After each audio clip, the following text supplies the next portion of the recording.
En los días en que el emperador Tiberio gobernaba desde Roma y sus legiones mantenían la paz imperial sobre vastos territorios, en una ciudad llamada Tarso, junto a las costas del Mediterráneo oriental, nació un niño que cambiaría el curso de la historia. Era el año quinto del reinado de Tiberio, cuando las brisas del mar aún llevaban el aroma de las especias que llegaban desde tierras lejanas, y Tarso brillaba como una joya en la provincia de Cilicia. El niño recibió dos nombres, como era costumbre entre las familias judías que habitaban fuera de Judea. Sus padres lo llamaron Saulo, un nombre que resonaba con la historia de su pueblo, evocando al primer rey de Israel. Pero también le dieron un nombre romano, Pablo, pues aunque eran judíos devotos, también eran ciudadanos de Roma, un privilegio que no muchos poseían en aquellos días. La casa donde nació se encontraba en uno de los barrios donde vivían los artesanos. Su padre era fabricante de tiendas, un oficio respetable que requería habilidad y paciencia. Las manos curtidas de aquel hombre trabajaban el cuero y la tela de pelo de cabra, creando refugios portátiles para viajeros, comerciantes y soldados. El taller adjunto a la casa olía a cuero fresco y a las fibras naturales que se entrelazaban bajo dedos expertos. Tarso no era una ciudad cualquiera. Sus calles bullían con el murmullo de muchas lenguas, griego, arameo, latín, y los dialectos locales se mezclaban en el mercado como los colores en un tapiz. Era una ciudad de aprendizaje, con escuelas de filosofía donde los maestros debatían sobre la naturaleza del universo y el propósito de la existencia humana. Las columnas de mármol se alzaban junto a las sinagogas y los templos paganos compartían el horizonte con las casas de oración judías. Desde sus primeros años, el pequeño Saulo creció entre dos mundos. En su hogar se hablaba arameo, la lengua de sus ancestros, y se observaban rigurosamente las tradiciones judías. Su madre encendía las lámparas en Sabbat, y las oraciones antiguas llenaban las habitaciones al caer la tarde. Las historias de Abraham, Moisés y David eran el tejido de sus sueños infantiles, narradas con la misma devoción con que otros niños escuchaban los mitos de dioses y héroes. Pero más allá de las paredes de su hogar, Tarso le mostraba otro rostro del mundo. Las estatuas de dioses extranjeros miraban desde sus pedestales. Los filósofos discutían en las plazas, y el griego fluía como un río constante por las calles empedradas. El niño aprendió temprano que su pueblo era diferente, que guardaban un tesoro invisible que los demás no comprendían, la creencia en un solo Dios, eterno e invisible. Su padre, trabajando el cuero bajo el sol de Cilicia, le enseñaba que el trabajo honesto dignificaba al hombre. Las manos del niño, aún pequeñas, comenzaron a familiarizarse con las herramientas del oficio, sintiendo la textura de los materiales, aprendiendo que cada puntada debía ser firme y cada costura resistente. Era una lección que trascendía el oficio mismo. La disciplina, la perseverancia, el valor de completar lo que se comenzaba. Los ojos del pequeño Saulo eran vivaces, inquietos, siempre observando. Cuando su padre lo llevaba al mercado, el niño absorbía cada detalle, los mercaderes regateando, los escribas redactando documentos, los soldados romanos patrullando con sus armaduras relucientes. Y en la sinagoga, escuchaba con atención inusual para su edad cuando los ancianos leían los rollos sagrados, cuando explicaban la ley de Moisés, cuando hablaban de la promesa hecha a su pueblo hacía tantas generaciones. Así transcurrían los primeros años en Tarso, donde el Mediterráneo susurraba sus secretos a la orilla, donde Oriente y Occidente se encontraban en cada esquina, y donde un niño judío con nombre doble crecía sin saber aún que su vida trazaría un puente entre mundos que parecían destinados a permanecer separados para siempre. La casa de la familia de Saulo se alzaba en uno de los barrios más prósperos de Tarso, donde las familias judías de ciudadanía romana habían establecido sus hogares con la dignidad que correspondía a su doble condición.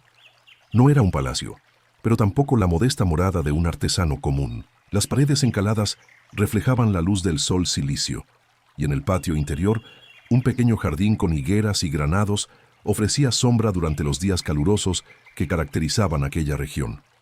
Y para quienes nos acompañan desde España en esta noche tranquila, o desde México donde el sol comienza a descender, los invitamos a suscribirse a Historia al Atardecer y dejar su like si estas historias antiguas resuenan en ustedes como resuenan en nosotros, porque algunas verdades atraviesan los siglos sin perder su fuerza. En esa casa el padre de Saulo dirigía un próspero taller de fabricación de tiendas, un oficio que en Tarso no era considerado menor.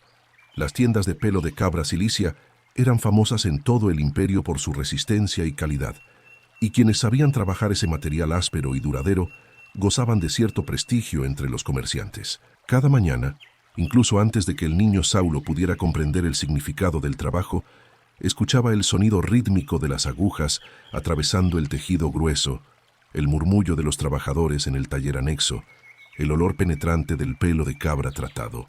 Pero más importante que el taller era algo que ocurría al caer la tarde, cuando el trabajo cesaba y la familia se reunía. El padre de Saulo, cuyo nombre la historia no ha preservado pero cuya influencia sí perduró, era un fariseo devoto. Pertenecía a aquella corriente del judaísmo que consideraba que la ley no era simplemente un conjunto de reglas, sino el fundamento mismo de la existencia, la expresión de la voluntad divina que debía permear cada instante de la vida. En esas tardes, mientras las lámparas de aceite comenzaban a iluminar el interior de la casa, el pequeño Saulo escuchaba. Escuchaba las oraciones pronunciadas en hebreo, esa lengua sagrada que para muchos judíos de la diáspora era ya solo el idioma de la sinagoga. Escuchaba las historias antiguas, los relatos de Abraham y de Moisés, las palabras de los profetas que su padre recitaba de memoria con una devoción que rayaba en la reverencia absoluta. La madre, cuyo rostro el tiempo también ha velado, pero cuya presencia se intuye en cada detalle de aquella crianza cuidadosa, se encargaba de que el niño comprendiera que ser judío en Tarso no era lo mismo que ser judío en Jerusalén. Aquí, les explicaba con suavidad pero con firmeza, estaban rodeados de templos paganos, de teatros donde se representaban obras que celebraban dioses falsos, de baños públicos donde las costumbres griegas y romanas se mezclaban sin pudor. Era necesario, por tanto, construir murallas invisibles, fronteras del espíritu que protegieran la pureza de la fe. Y así, en sus primeros años, Saulo creció en una casa donde convivían dos mundos sin mezclarse completamente. Por un lado, la ciudadanía romana que su familia poseía, ese privilegio extraordinario que los separaba de la mayoría de los judíos del imperio. Por otro, la identidad judía mantenida con un rigor que no admitía compromisos. Era fariseo por linaje, romano por derecho, judío por convicción y tarsense por nacimiento. El niño observaba todo con esos ojos oscuros y penetrantes que más tarde clavarían su mirada en los rostros de reyes y gobernadores. Observaba cómo su padre nunca tocaba nada impuro, cómo se lavaba las manos con meticulosidad ritual, cómo evitaba incluso el saludo a ciertos vecinos cuyas costumbres consideraba contaminantes. Y en algún rincón de su mente infantil comenzaba a formarse una idea que lo acompañaría durante décadas, que existía una línea clara entre lo puro y lo impuro, entre los que guardaban la ley y los que la transgredían, entre los fieles y los apóstatas. Nadie en aquella casa tranquila de Tarso podía imaginar entonces que ese niño estaba destinado a cruzar todas las fronteras que con tanto cuidado le enseñaban a respetar. El amanecer llegaba temprano a la casa de Saulo, mucho antes de que el sol asomara sobre las montañas del Tauro.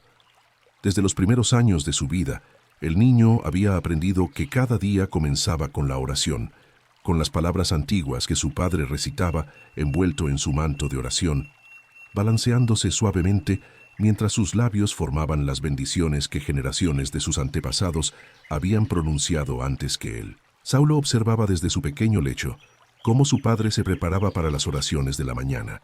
Había algo solemne en aquellos momentos, algo que el niño no comprendía del todo, pero que sentía en lo profundo de su ser. La forma en que su padre se cubría la cabeza, la reverencia con la que tocaba los textos sagrados, el modo en que su voz se elevaba y descendía siguiendo ritmos establecidos desde tiempos inmemoriales. Todo esto grababa en el corazón del pequeño Saulo una impresión indeleble de lo que significaba pertenecer al pueblo elegido. Cuando Saulo cumplió la edad apropiada, su educación formal comenzó de manera seria y estructurada. Como era costumbre entre las familias judías devotas, el niño fue confiado a los maestros de la sinagoga local, hombres eruditos que dedicaban sus vidas al estudio y la transmisión de la Torá. La sinagoga de Tarso no era un edificio suntuoso como los templos paganos que adornaban la ciudad, pero para la comunidad judía representaba el centro mismo de su identidad, el lugar donde la palabra de Dios resonaba cada sábado y donde los niños aprendían a leer en las escrituras sagradas.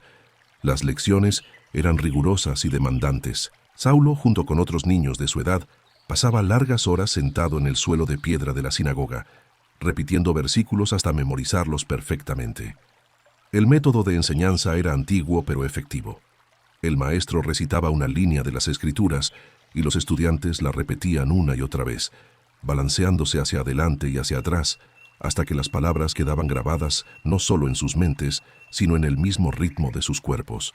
Desde el principio, los maestros notaron algo especial en el joven Saulo. Su memoria era excepcional, capaz de retener pasajes extensos después de escucharlos solo unas pocas veces.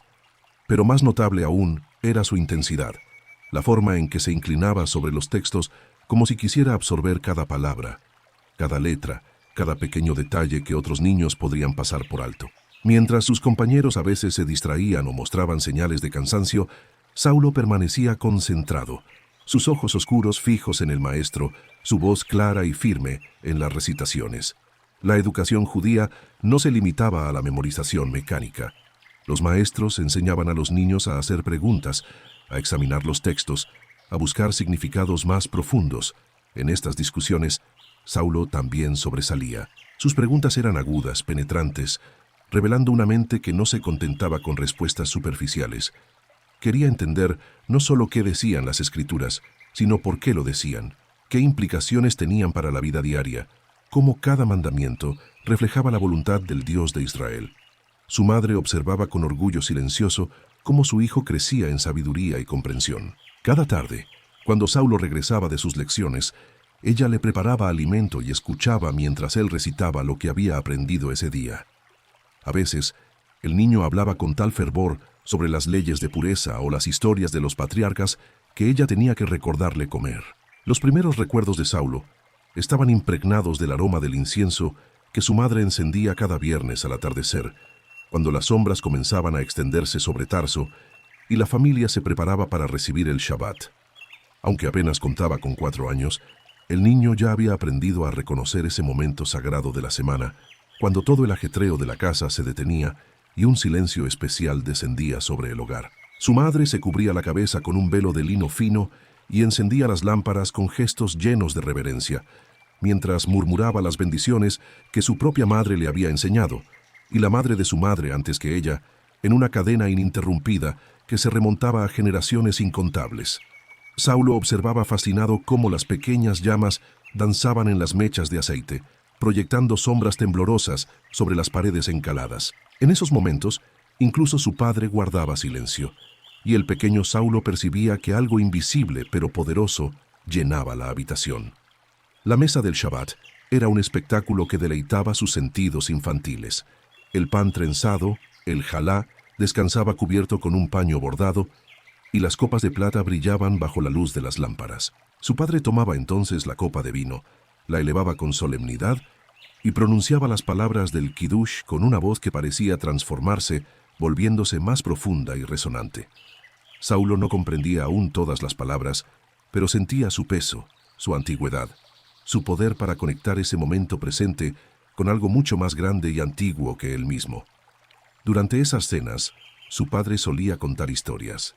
No las recitaba simplemente, sino que las vivía gesticulando con las manos, modulando la voz, haciendo que cada relato cobrara vida ante los ojos maravillados del niño. Hablaba de Abraham, el padre de su pueblo, que había dejado atrás su tierra natal para seguir el llamado de un Dios invisible. Narraba cómo Isaac había sido atado sobre el altar del sacrificio y cómo en el último momento el ángel había detenido la mano de Abraham. Relataba las aventuras de Jacob, que había luchado con un ángel durante toda una noche y había recibido un nuevo nombre, Israel. Pero de todas las historias, la que más cautivaba a Saulo era la de José. Ese joven que había sido vendido como esclavo por sus propios hermanos, que había caído en la prisión injustamente, pero que finalmente había llegado a ser el segundo hombre más poderoso de Egipto. Su padre describía con detalle cómo José había perdonado a sus hermanos cuando volvieron a encontrarse, cómo había llorado al abrazar a Benjamín, el más pequeño.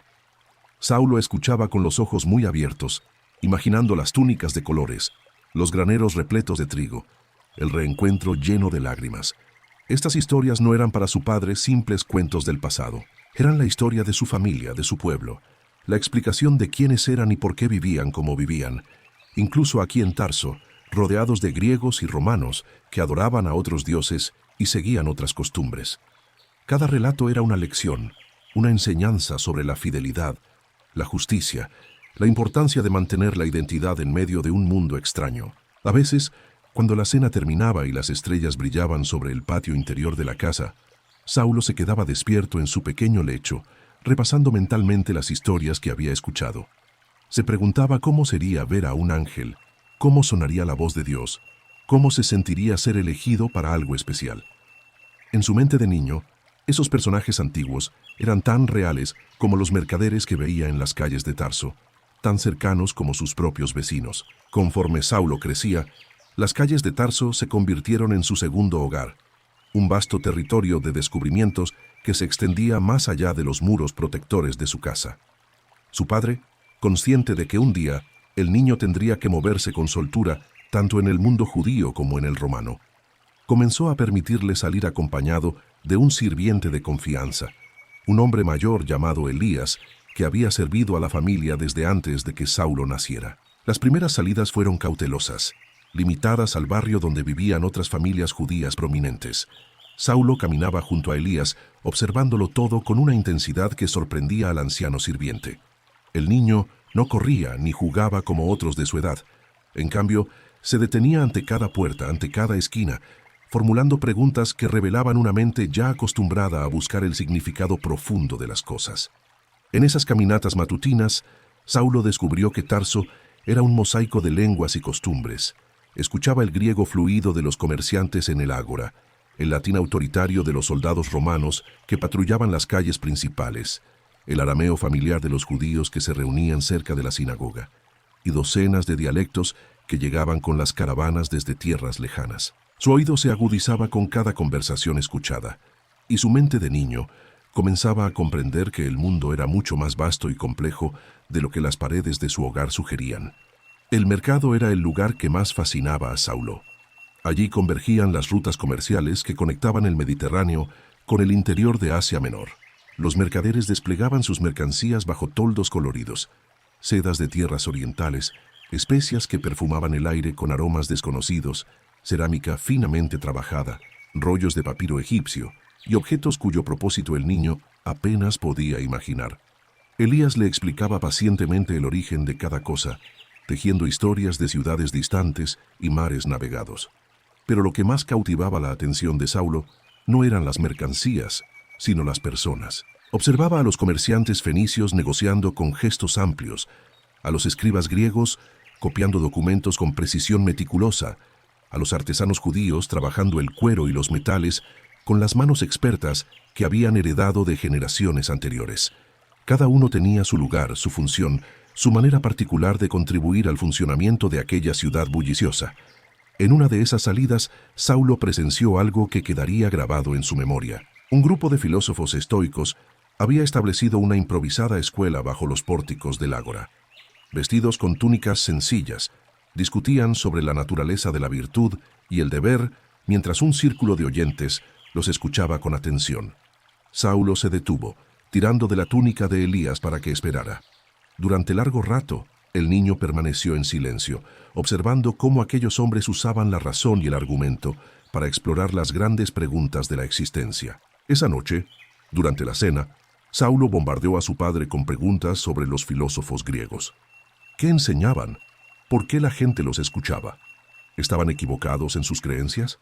Su padre respondió con paciencia, explicándole que aunque los griegos poseían sabiduría en muchas cosas, solo la Torá contenía la verdadera sabiduría que venía directamente de Dios. Era una distinción importante, le dijo, que Saulo debería recordar siempre, respetar el conocimiento de los gentiles sin olvidar nunca la superioridad de la revelación divina.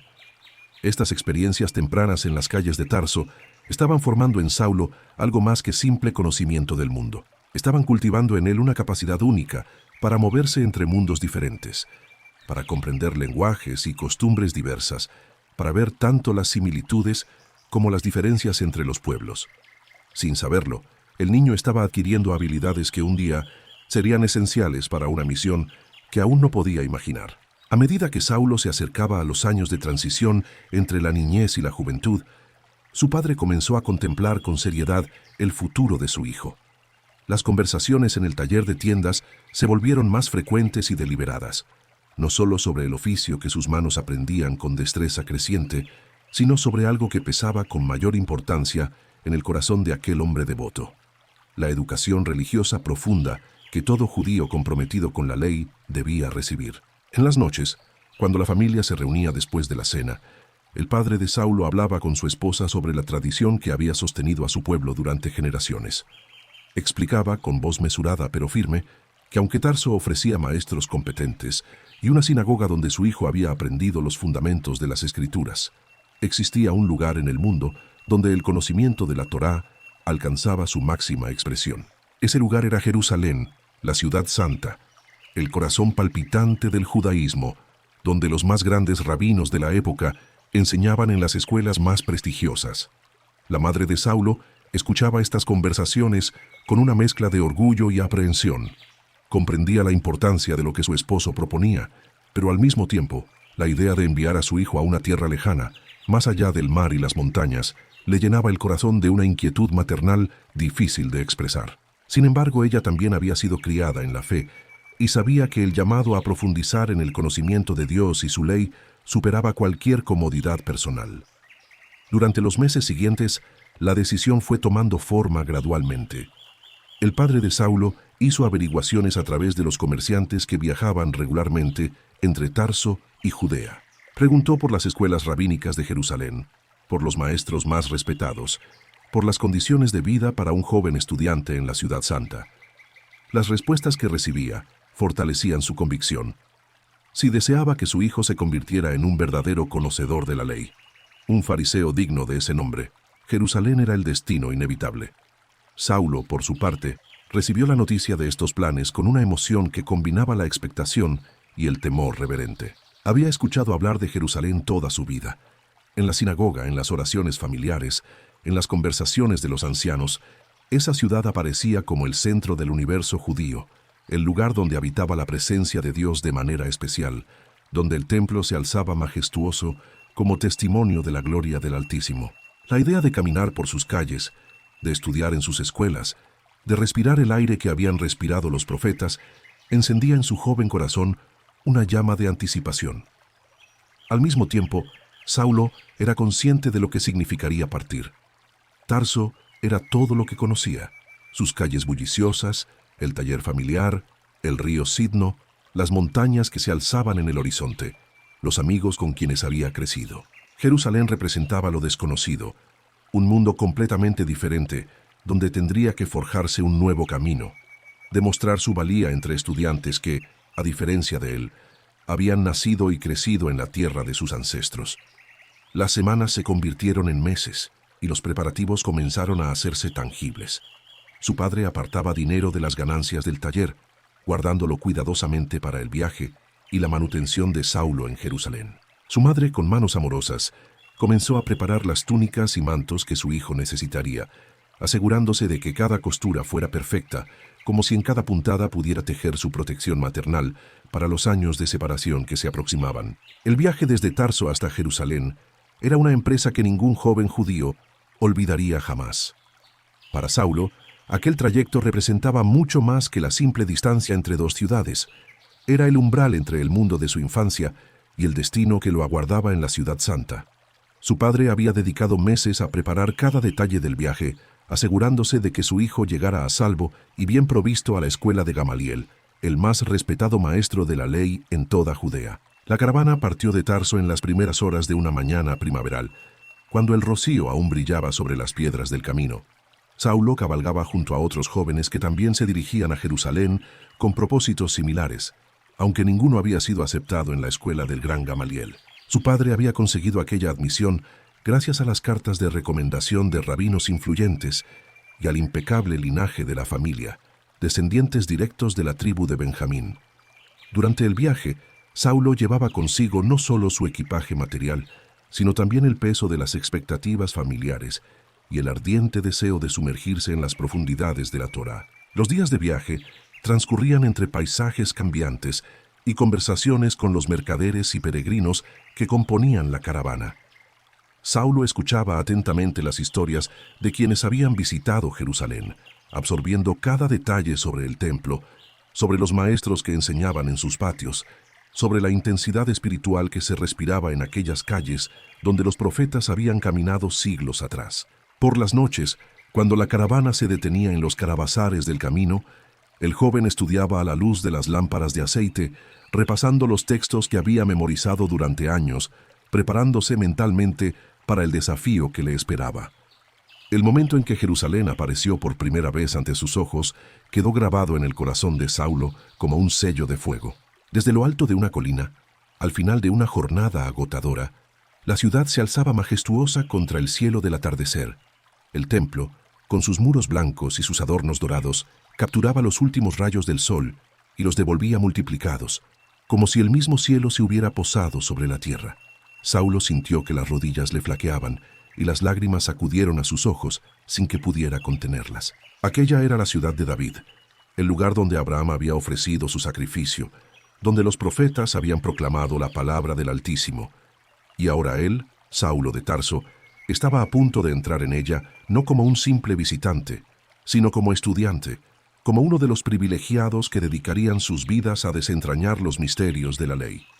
La entrada a la ciudad fue una experiencia abrumadora para los sentidos. Las calles estrechas bullían de actividad incluso al caer la tarde. Comerciantes pregonaban sus mercancías en arameo, griego y latín. El aroma de las especias se mezclaba con el humo de los sacrificios que ascendía desde el templo. Peregrinos de todas las naciones conocidas se abrían paso entre la multitud, algunos con túnicas tan extrañas como sus idiomas. Saulo observaba todo con una mezcla de fascinación y reverencia, consciente de que cada piedra de aquellas calles estaba impregnada de historia sagrada.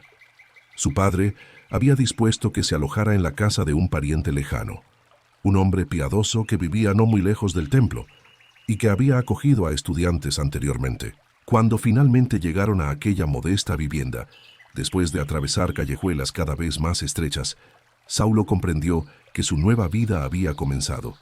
Ya no era el hijo privilegiado en la casa espaciosa de Tarso, sino un estudiante más entre muchos, un joven que debería ganarse su lugar mediante el estudio, la disciplina y la devoción absoluta a la ley de Moisés. La llegada a Jerusalén transformó a Saulo de maneras que él mismo no había anticipado. Los primeros días en la ciudad santa transcurrieron en un estado de asombro casi reverencial, mientras sus ojos intentaban absorber todo lo que lo rodeaba. El bullicio de las calles era diferente al de Tarso, cargado de una intensidad espiritual que parecía emanar de las mismas piedras del pavimento. Aquí, cada esquina guardaba memoria de los profetas. Cada plaza resonaba con ecos de las escrituras hechas realidad. La casa donde se alojaba pertenecía a una familia de comerciantes judíos que tradicionalmente acogía a estudiantes venidos de la diáspora.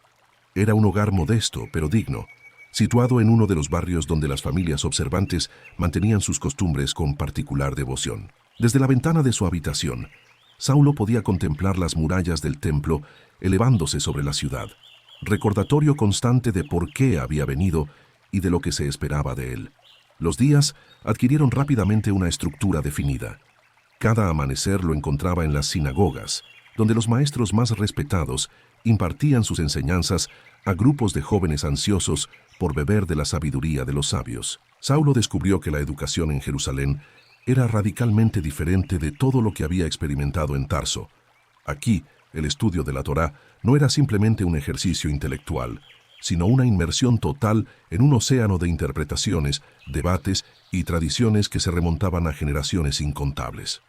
Pronto se hizo evidente que su destino estaba ligado a uno de los maestros más extraordinarios de su generación. Gamaliel, nieto del legendario Hillel, era reconocido en toda Jerusalén no solo por su vasta erudición, sino por su capacidad para equilibrar el rigor de la ley con una comprensión profunda de la naturaleza humana. Cuando Saulo fue finalmente aceptado entre sus discípulos, sintió que cruzaba un umbral invisible hacia un mundo nuevo de posibilidades. El método de enseñanza de Gamaliel era único. A diferencia de otros maestros que simplemente transmitían conocimientos, él enseñaba a sus estudiantes a pensar, a cuestionar, a explorar las múltiples capas de significado que yacían ocultas en cada versículo de las Escrituras. Sus sesiones de estudio eran maratones intelectuales que se extendían desde las primeras horas de la mañana hasta bien entrada la tarde, interrumpida solo por las oraciones obligatorias y breves periodos de descanso. Saulo se sumergió en este mundo con una intensidad que sorprendió incluso a sus compañeros de estudio. Mientras otros jóvenes buscaban ocasionalmente el respiro de conversaciones ligeras o paseos por la ciudad, él permanecía inclinado sobre los rollos de pergamino, memorizando pasajes, comparando interpretaciones, debatiendo con quien estuviera dispuesto a escucharlo. Su mente ágil, afilada por años de educación en Tarso, encontraba en el método de Gamaliel el estímulo perfecto para florecer. Las noches en Jerusalén traían consigo un tipo diferente de educación. Después de las comidas comunales, los estudiantes se reunían en pequeños grupos para continuar sus discusiones, compartir perspectivas y desafiar mutuamente sus entendimientos. Saulo participaba en estos encuentros con una pasión que a veces bordeaba la ferocidad. Su capacidad para articular argumentos complejos y su memoria prodigiosa para citar textos relevantes lo convirtieron rápidamente en una figura notable entre los discípulos de Gamaliel. Sin embargo, había algo más que simple ambición académica en la dedicación de Saulo. En lo profundo de su ser, sentía que estaba siendo preparado para algo trascendental, aunque no pudiera definir exactamente qué era. Los primeros meses bajo la tutela de Gamaliel fueron para Saulo como beber de una fuente inagotable de sabiduría. El maestro no era como los otros rabinos que Saulo había observado en las sinagogas de Tarso o en los atrios del templo. Había en él una serenidad que contrastaba con la vehemencia de otros maestros, una profundidad en su mirada que sugería años de contemplación paciente de las Escrituras. Gamaliel pertenecía a la escuela de Hillel, conocida por su interpretación más flexible y compasiva de la ley, y esta perspectiva permeaba cada una de sus enseñanzas. Las sesiones de estudio comenzaban temprano, cuando la luz del amanecer apenas se filtraba por las ventanas estrechas de la casa de estudios. Gamaliel tenía la costumbre de recibir a sus discípulos en una habitación amplia, cuyas paredes estaban forradas de rollos cuidadosamente ordenados. El aire olía a pergamino antiguo y a la tinta fresca que los estudiantes utilizaban para copiar los textos sagrados. Allí, sentados en el suelo sobre cojines, los jóvenes formaban un semicírculo alrededor del maestro, quien ocupaba su lugar con una naturalidad que no necesitaba de pompas ni ceremonias. Saulo descubrió rápidamente que estudiar bajo Gamaliel era muy diferente a memorizar textos en Tarso. El maestro no se contentaba con que sus discípulos recitaran las palabras de la Torá de memoria, aunque eso era ciertamente esperado y necesario. Lo que Gamaliel buscaba era despertar en ellos la capacidad de pensar, de cuestionar, de explorar las múltiples capas de significado que se escondían en cada versículo, en cada palabra, incluso en cada letra de las Escrituras. Durante las primeras semanas, Saulo observó con fascinación cómo el maestro conducía las discusiones. Gamaliel presentaba un pasaje de la Torá, y luego, en lugar de ofrecer inmediatamente su interpretación, invitaba a los estudiantes a compartir sus propias reflexiones. Escuchaba con atención cada opinión, sin importar cuán inexperta o incluso errónea pudiera parecer, y luego, con preguntas cuidadosamente formuladas, guiaba a sus discípulos hacia una comprensión más profunda. No imponía su visión, sino que la revelaba gradualmente, permitiendo que cada estudiante sintiera que había llegado a la verdad por su propio camino de razonamiento. Las técnicas de interpretación que Gamaliel enseñaba eran sofisticadas y meticulosas. Explicaba las reglas hermenéuticas establecidas por Hillel, su propio maestro. Cómo deducir lo particular de lo general, cómo establecer analogías entre textos diferentes, cómo resolver aparentes contradicciones en las Escrituras mediante la comparación de pasajes. Cada regla era una herramienta, y Gamaliel mostraba a sus discípulos cómo utilizarlas con precisión y reverencia. Saulo se sumergió en estos estudios con una intensidad que sorprendió incluso a sus compañeros más dedicados. Su mente, ágil y penetrante, parecía hecha para este tipo de análisis. Podía recordar no solo los textos completos, sino también las discusiones que habían surgido en torno a ellos, las diferentes interpretaciones propuestas por los sabios antiguos, las sutilezas que distinguían una escuela de pensamiento de otra. Pronto comenzó a participar activamente en los debates, ofreciendo perspectivas que demostraban no solo conocimiento, sino una genuina pasión por comprender la voluntad divina revelada en la ley.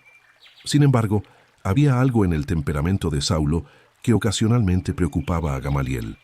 El maestro notaba en su joven discípulo una certeza, una convicción férrea que, si bien era admirable en muchos aspectos, carecía de la flexibilidad que caracterizaba la verdadera sabiduría. Donde Gamaliel veía matices y complejidades, Saulo tendía a ver claridades absolutas. Donde el maestro cultivaba la paciencia y la tolerancia hacia diferentes interpretaciones, el estudiante mostraba una inclinación hacia la rigidez y el celo inquebrantable por lo que consideraba la verdad pura de la ley. Los años de estudio bajo Gamaliel transcurrían con una intensidad que Saulo jamás había experimentado en Tarso. Cada día traía consigo nuevas capas de comprensión sobre las Escrituras, nuevas interpretaciones que debían ser memorizadas, debatidas, defendidas ante sus compañeros estudiantes. La casa de estudios se había convertido en el centro absoluto de su existencia, un mundo donde el tiempo se medía no por las horas del día, sino por los pasajes de la Torá que lograba dominar. Sin embargo, conforme avanzaba en sus estudios, Saulo comenzó a notar algo que lo inquietaba profundamente. Entre sus compañeros había quienes parecían conformarse con aprender las palabras sin verdaderamente vivirlas. Estudiantes que podían recitar pasajes completos del Deuteronomio, pero que trataban con desprecio a los sirvientes de la casa de estudios. Jóvenes que conocían cada detalle sobre las leyes de pureza ritual, pero que murmuraban con malicia sobre aquellos que consideraban inferiores en conocimiento. Esta contradicción lo desconcertaba. ¿De qué servía conocer la ley si no transformaba el corazón? La pregunta comenzó a resonar en su mente durante las largas noches de estudio, cuando la lámpara de aceite ardía hasta consumirse y sus ojos apenas podían distinguir las letras sobre el pergamino.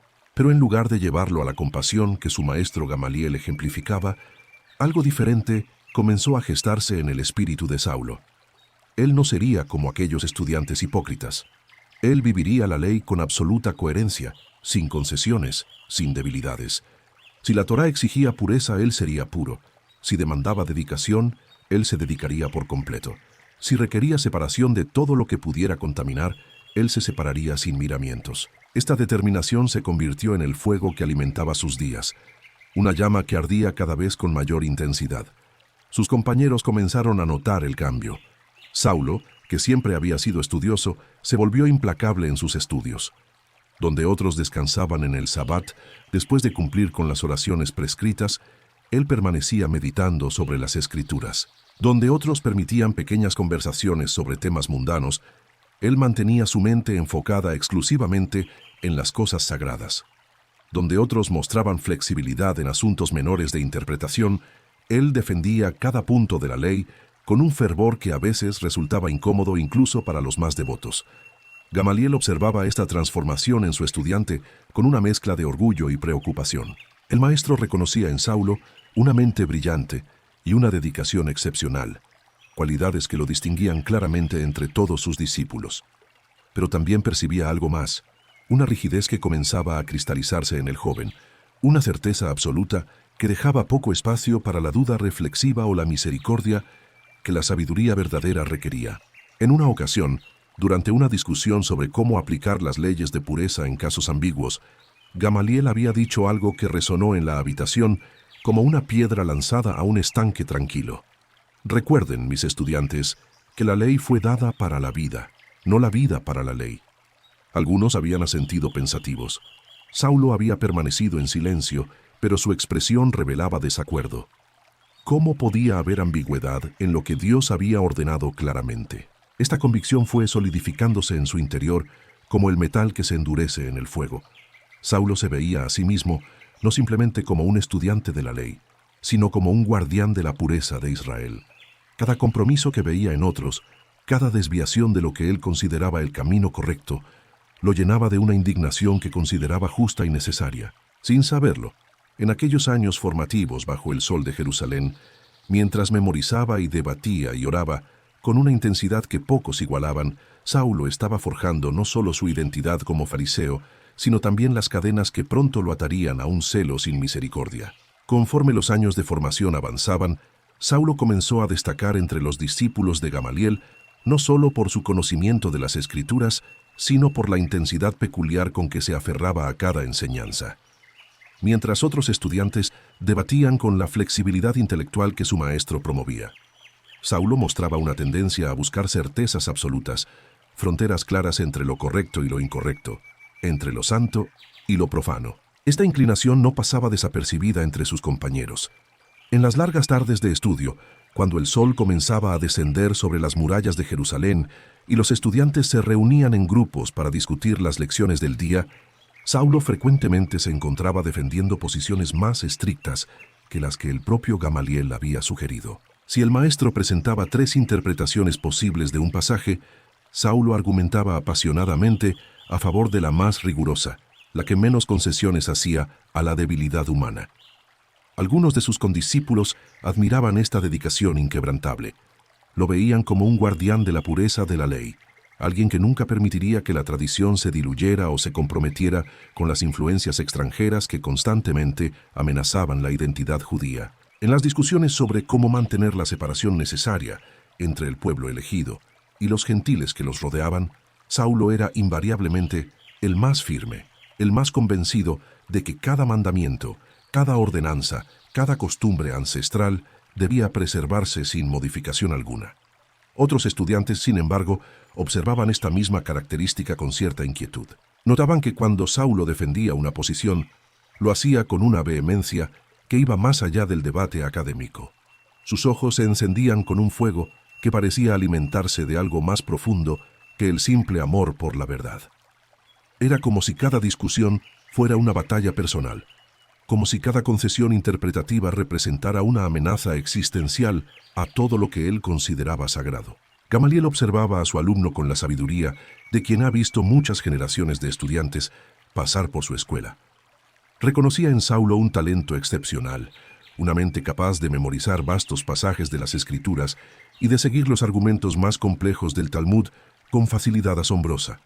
Pero también percibía algo más, algo que le causaba una leve preocupación, aunque no podía definirlo con precisión. Era como si el joven de Tarso estuviera construyendo una fortaleza alrededor de su fe, muralla tras muralla de certezas, sin dejar espacio para el misterio o la duda que, en opinión del anciano maestro, también tenían su lugar en la búsqueda de Dios. En las sinagogas donde Saulo comenzaba a participar en las discusiones públicas, su reputación crecía. Los fariseos más estrictos lo veían con aprobación, reconociendo en él a un futuro defensor de la tradición. Su conocimiento de las genealogías, de las leyes de pureza, de los detalles más minuciosos de la observancia del sábado, era impresionante para alguien de su edad. Podía citar de memoria no solo los textos sagrados, sino también las interpretaciones de los rabinos antiguos, tejiendo argumentos que dejaban a sus oponentes sin palabras. Sin embargo, había momentos en que Saulo se encontraba solo en su habitación, cuando las sombras de la noche se extendían sobre Jerusalén y el silencio envolvía la ciudad santa. En esos momentos de quietud, algo indefinible se agitaba en lo profundo de su ser. No era duda, se decía a sí mismo, sino quizás el peso de la responsabilidad que sentía sobre sus hombros. La responsabilidad de preservar la fe de sus padres, de mantener encendida la llama de la verdad en un mundo que parecía cada vez más confundido, más dispuesto a mezclar lo sagrado con lo profano, lo puro con lo impuro. Así transcurrían sus años de formación, forjando no solo un erudito, sino un guerrero de la ley, alguien que pronto estaría listo para defender con toda su fuerza aquello en lo que creía. La ciudad de Jerusalén había cambiado durante los años de formación de Saulo. Lo que antes veía con ojos de estudiante recién llegado, ahora lo observaba con la mirada aguda de quien se había convertido en guardián de la tradición. Las calles que una vez recorrió con asombro reverencial, ahora las transitaba con la certeza de quien conoce cada rincón, cada sinagoga, cada lugar donde los maestros de la ley se reunían a debatir los puntos más finos de la Torá. Saulo había alcanzado una posición que pocos lograban a su edad. Su nombre comenzaba a mencionarse entre los círculos de los fariseos más estrictos, aquellos que no solo estudiaban la ley, sino que la defendían con celo inquebrantable. Las palabras de aprobación de Gamaliel, aunque medidas y cautelosas como todo lo que su maestro expresaba, habían abierto puertas que permanecían cerradas para muchos. Se le invitaba a participar en discusiones en las que antes solo podía escuchar desde los márgenes. Su opinión comenzaba a solicitarse en asuntos de interpretación legal. Pero algo más profundo había arraigado en el corazón de Saulo durante aquellos años. No era simplemente conocimiento lo que había adquirido, sino una convicción ardiente sobre el papel que Israel debía desempeñar en el mundo. Cada vez que subía al monte del templo y veía las columnas majestuosas elevarse hacia el cielo, cada vez que escuchaba los salmos cantados por los levitas o el sonido del shofar marcando las festividades sagradas, sentía un fuego en su interior que le recordaba por qué todo esto importaba tanto. Roma controlaba las calles con sus soldados. El procurador romano decidía sobre asuntos de vida y muerte. Las águilas imperiales se alzaban sobre las torres de la fortaleza Antonia, mirando hacia abajo al patio del templo como un recordatorio constante de quién tenía el poder militar. Pero Saulo sabía, con una certeza que no admitía dudas, que el verdadero poder no residía en las legiones ni en los decretos imperiales. El poder verdadero estaba en la ley que Moisés había recibido en el Sinaí, en las palabras de los profetas, en la promesa que Dios había hecho a Abraham. Era esta convicción la que lo mantenía despierto por las noches, estudiando a la luz de las lámparas de aceite mucho después de que otros se hubieran retirado a descansar. Era esta misma certeza la que lo impulsaba a debatir con intensidad cada vez que alguien sugería que la ley podía interpretarse de manera más flexible, que las tradiciones de los ancianos podían adaptarse a las circunstancias cambiantes del mundo. Saulo había visto cómo algunos judíos de Jerusalén se acomodaban demasiado fácilmente a la presencia romana, cómo adoptaban costumbres griegas, cómo permitían que las influencias extranjeras diluyeran la pureza de la fe ancestral. Esto lo llenaba de una indignación que apenas podía contener. ¿Acaso no comprendían que cada concesión a las costumbres gentiles era una traición a todo lo que sus antepasados habían preservado a costa de sus propias vidas? En las reuniones de los fariseos, Saulo se encontraba cada vez más entre aquellos que defendían la línea más estricta, la interpretación más rigurosa. Cuando surgían debates sobre cómo mantener la separación entre lo sagrado y lo profano en una ciudad dominada por Roma, su voz se alzaba con claridad y firmeza. La pureza ritual no era un asunto menor. La observancia del sábado no admitía compromisos. Las leyes sobre alimentos, sobre asociación con gentiles, sobre cada aspecto de la vida que la Torá regulaba, todo debía mantenerse sin la menor concesión. Sus compañeros de estudio notaban en él esta intensidad creciente. Algunos la admiraban como señal de verdadero celo por Dios. Otros, incluso entre los fariseos, comentaban en privado que quizás Saulo llevaba las cosas demasiado lejos, que su rigor rayaba en la inflexibilidad. Pero a Saulo no le preocupaban estas murmuraciones. Él sabía lo que estaba en juego. Había dedicado años a comprender las Escrituras, a memorizar cada mandamiento, a estudiar cada interpretación de los grandes maestros del pasado.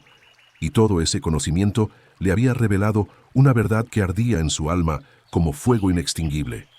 Israel debía permanecer fiel sin importar el costo.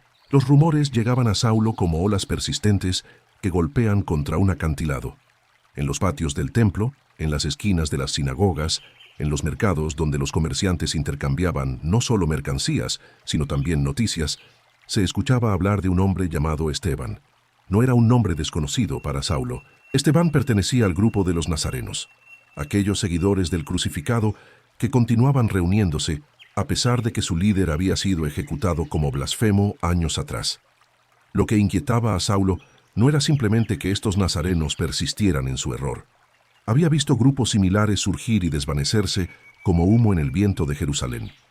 Lo que lo perturbaba profundamente era la naturaleza de lo que Esteban enseñaba. Los informes hablaban de un hombre dotado de una elocuencia extraordinaria, alguien que conocía las Escrituras con una profundidad que rivalizaba con la de los rabinos más respetados. Pero más preocupante aún, Esteban hablaba del templo mismo, ese sagrado edificio que era el corazón palpitante del judaísmo, con palabras que algunos consideraban peligrosas. Saulo había dedicado su vida entera a la defensa de la ley y las tradiciones que habían sostenido al pueblo judío durante generaciones.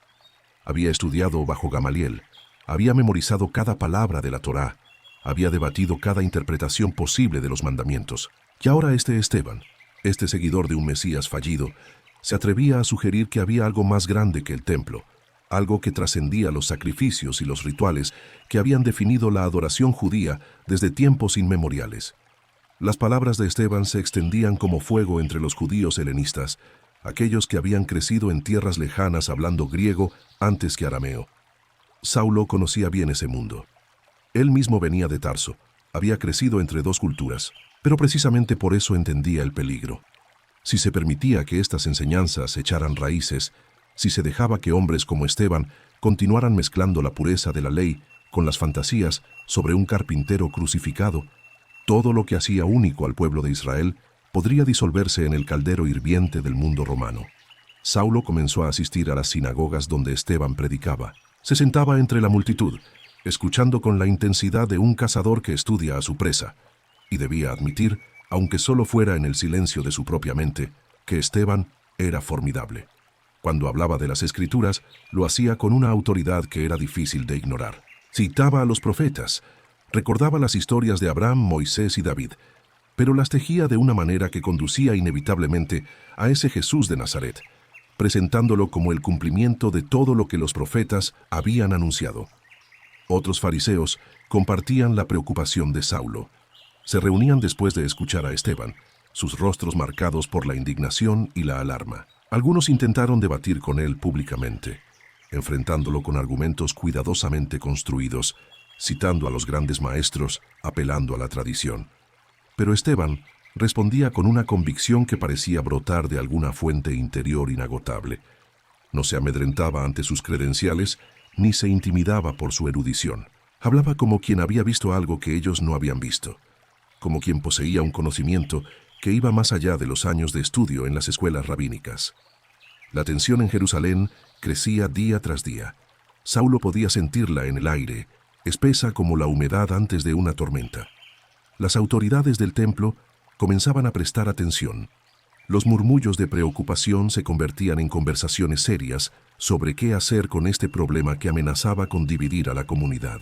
El nombre de Esteban se había convertido en palabra común entre los seguidores del camino, aquella secta que Saulo vigilaba con creciente preocupación.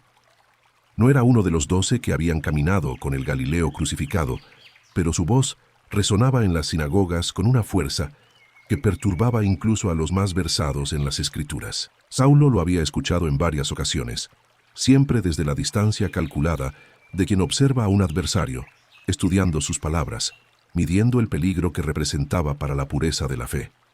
Esteban poseía algo que Saulo reconocía y detestaba al mismo tiempo, un conocimiento profundo de las Escrituras combinado con una interpretación que las torcía, según el juicio de Saulo, hacia conclusiones blasfemas. Hablaba de Moisés y los profetas con familiaridad, citaba los pasajes sagrados con precisión, pero luego los enlazaba con aquel Jesús de Nazaret, de maneras que hacían hervir la sangre de los fariseos. Decía que todo el sistema del templo, toda la estructura de sacrificios y ceremonias que había sostenido al pueblo durante generaciones, había sido simplemente una sombra, una preparación para algo que ya había llegado y que ellos se negaban a reconocer. La confrontación se gestó gradualmente, como una tormenta que se forma en el horizonte. Los judíos de la sinagoga de los libertos, aquellos que como la familia de Saulo habían mantenido su identidad judía, a pesar de vivir en ciudades gentiles, fueron los primeros en levantar su voz contra Esteban. Debatían con él en público, intentando refutar sus enseñanzas con la lógica de las Escrituras, pero el hombre respondía con una claridad que los dejaba sin palabras. No era simplemente que conociera los textos sagrados, era que hablaba con una autoridad que parecía venir de algún lugar más allá del estudio, una convicción que no nacía de años en las escuelas rabínicas, sino de algo más profundo y perturbador. Saulo participó en algunos de estos debates, midiendo sus palabras con la precisión que Gamaliel le había enseñado, buscando las inconsistencias en el razonamiento de Esteban. Pero había algo en los ojos de aquel hombre, una paz que contrastaba violentamente con la agitación que sus palabras provocaban. Era como si habitara en dos mundos simultáneamente. El mundo del conflicto, donde sus palabras encendían la ira de los guardianes de la tradición, y otro mundo invisible, donde ninguna oposición podía perturbarlo verdaderamente. Las acusaciones comenzaron a formalizarse cuando quedó claro que el debate no podría contener lo que Esteban representaba. Testigos se presentaron ante el Sanedrín con denuncias graves, que este hombre hablaba palabras blasfemas contra Moisés y contra Dios, que afirmaba que Jesús destruiría el templo y cambiaría las costumbres que Moisés había entregado. Saulo escuchaba estas acusaciones y las encontraba justificadas. ¿No había escuchado él mismo a Esteban sugerir que el templo hecho por manos humanas no era la verdadera morada de Dios? ¿No había dicho que los rituales y sacrificios eran insuficientes, que algo mayor había llegado para reemplazarlos?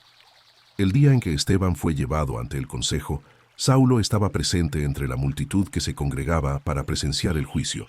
El acusado no mostraba signos de temor mientras los ancianos de Israel lo interrogaban. Su rostro, según algunos murmuraban entre la audiencia, parecía resplandecer con una extraña luminosidad, como si algo más allá de lo humano habitara en él. Cuando le dieron oportunidad de defenderse, Esteban no buscó excusas ni negó sus enseñanzas. En lugar de ello, comenzó a narrar la historia del pueblo de Israel desde Abraham, un recuento que todos conocían, pero que él tejía con un propósito diferente, mostrando un patrón que Saulo comenzaba a reconocer con creciente incomodidad. La historia de un pueblo que repetidamente había rechazado a los mensajeros que Dios les enviaba. La tarde caía sobre Jerusalén cuando Saulo escuchó el tumulto que se aproximaba por las calles estrechas del barrio bajo. El sonido era inconfundible, gritos de indignación, el arrastre de pies sobre el polvo, el murmullo amenazante de una multitud que había encontrado su presa. Se incorporó desde el lugar donde había estado conversando con otros fariseos y siguió el flujo de personas que corrían hacia las puertas de la ciudad. Lo que encontró allí confirmó lo que su corazón ya había anticipado. En el centro de un círculo cada vez más compacto de hombres furiosos, Esteban permanecía de pie, su túnica rasgada, el rostro marcado por los golpes que ya había recibido dentro del Sanedrín. Saulo había estado presente durante el juicio, había escuchado las acusaciones, había visto cómo los testigos se adelantaban uno tras otro para declarar contra aquel hombre que hablaba contra el templo, contra Moisés, contra todo lo sagrado. Pero lo que más había perturbado a Saulo no habían sido las acusaciones, sino la defensa de Esteban. Aquel hombre había hablado durante lo que pareció una eternidad, recorriendo toda la historia de Israel desde Abraham hasta aquel mismo momento, y en cada palabra, en cada gesto, había una convicción tan profunda, tan inquebrantable, que hasta los miembros más endurecidos del Sanedrín habían sentido su poder. Y al final, cuando todos esperaban que se retractara, que suplicara misericordia, Esteban había hecho algo imperdonable. Había mirado hacia arriba, como si pudiera ver a través del techo del edificio, y había declarado con voz clara que veía los cielos abiertos y al Hijo del Hombre de pie a la diestra de Dios. La blasfemia había sido demasiado grande. Los hombres se habían tapado los oídos, habían gritado con todas sus fuerzas para no escuchar más, y lo habían sacado a rastras de la ciudad. Ahora, mientras el sol comenzaba su descenso hacia el horizonte, la multitud arrastraba a Esteban más allá de las murallas, hacia el lugar tradicional de las ejecuciones. Saulo lo siguió, manteniendo una distancia prudente, pero sin perder de vista lo que estaba ocurriendo. Algunos hombres jóvenes, aquellos que participarían activamente en lo que estaba por venir, comenzaron a quitarse sus mantos exteriores para tener mayor libertad de movimiento. Uno de ellos, sudoroso y jadeante por la excitación del momento, miró a su alrededor buscando un lugar seguro donde dejar sus ropas.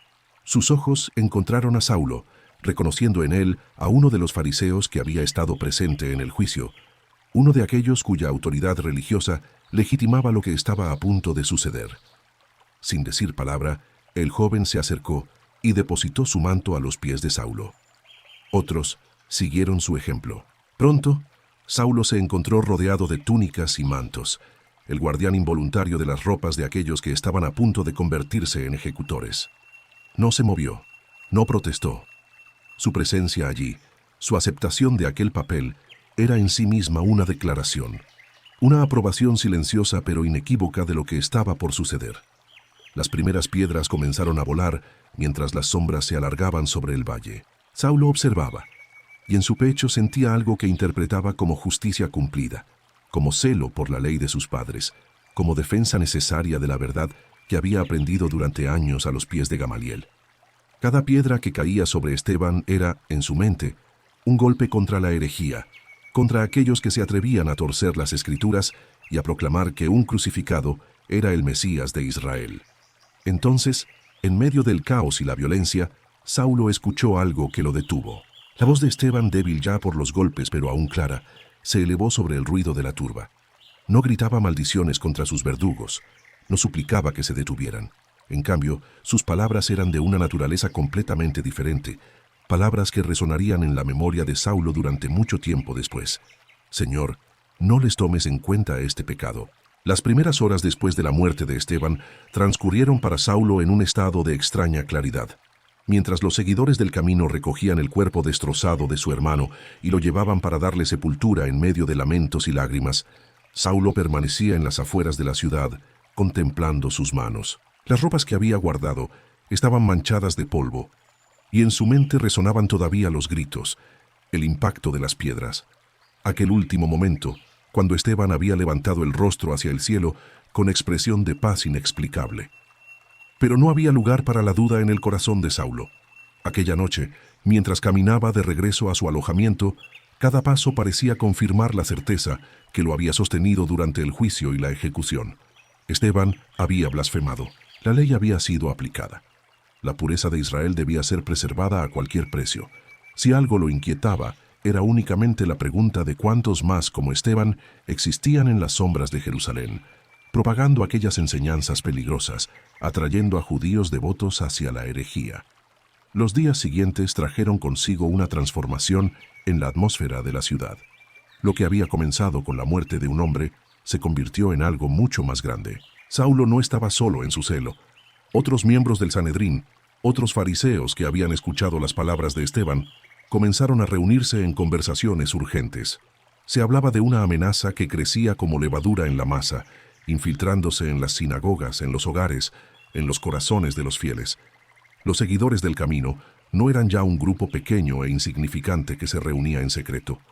Su número había aumentado, y con él, su audacia. Saulo se encontró en el centro de aquellas deliberaciones. Su formación bajo Gamaliel, su conocimiento profundo de las Escrituras, su ciudadanía romana y, sobre todo, su demostrada disposición a actuar, lo convertían en el candidato ideal para liderar lo que muchos ya llamaban una purificación necesaria. Las autoridades del templo necesitaban a alguien que pudiera moverse con libertad, alguien que comprendiera tanto la ley judía como los mecanismos del poder romano, alguien cuyo celo fuera tan ardiente que no se detuviera ante las lágrimas ni las súplicas. En una reunión privada con algunos de los principales sacerdotes, Saulo recibió lo que él consideraba no solo un permiso, sino un mandato sagrado. Se le otorgaron cartas de autoridad, documentos sellados que lo identificaban como agente del Sanedrín con poder para buscar, interrogar y arrestar a los seguidores del camino. No se trataba solo de Jerusalén. Los rumores indicaban que muchos habían huido de la ciudad después de la muerte de Esteban, buscando refugio en otras comunidades judías de Judea y más allá. La herejía, como una enfermedad, debía ser erradicada antes de que se extendiera sin control. Saulo aceptó aquella responsabilidad con la solemnidad de quien recibe una vocación divina. En su mente, cada paso que daba era un acto de obediencia a la Torá, un servicio al Dios de Abraham, Isaac y Jacob.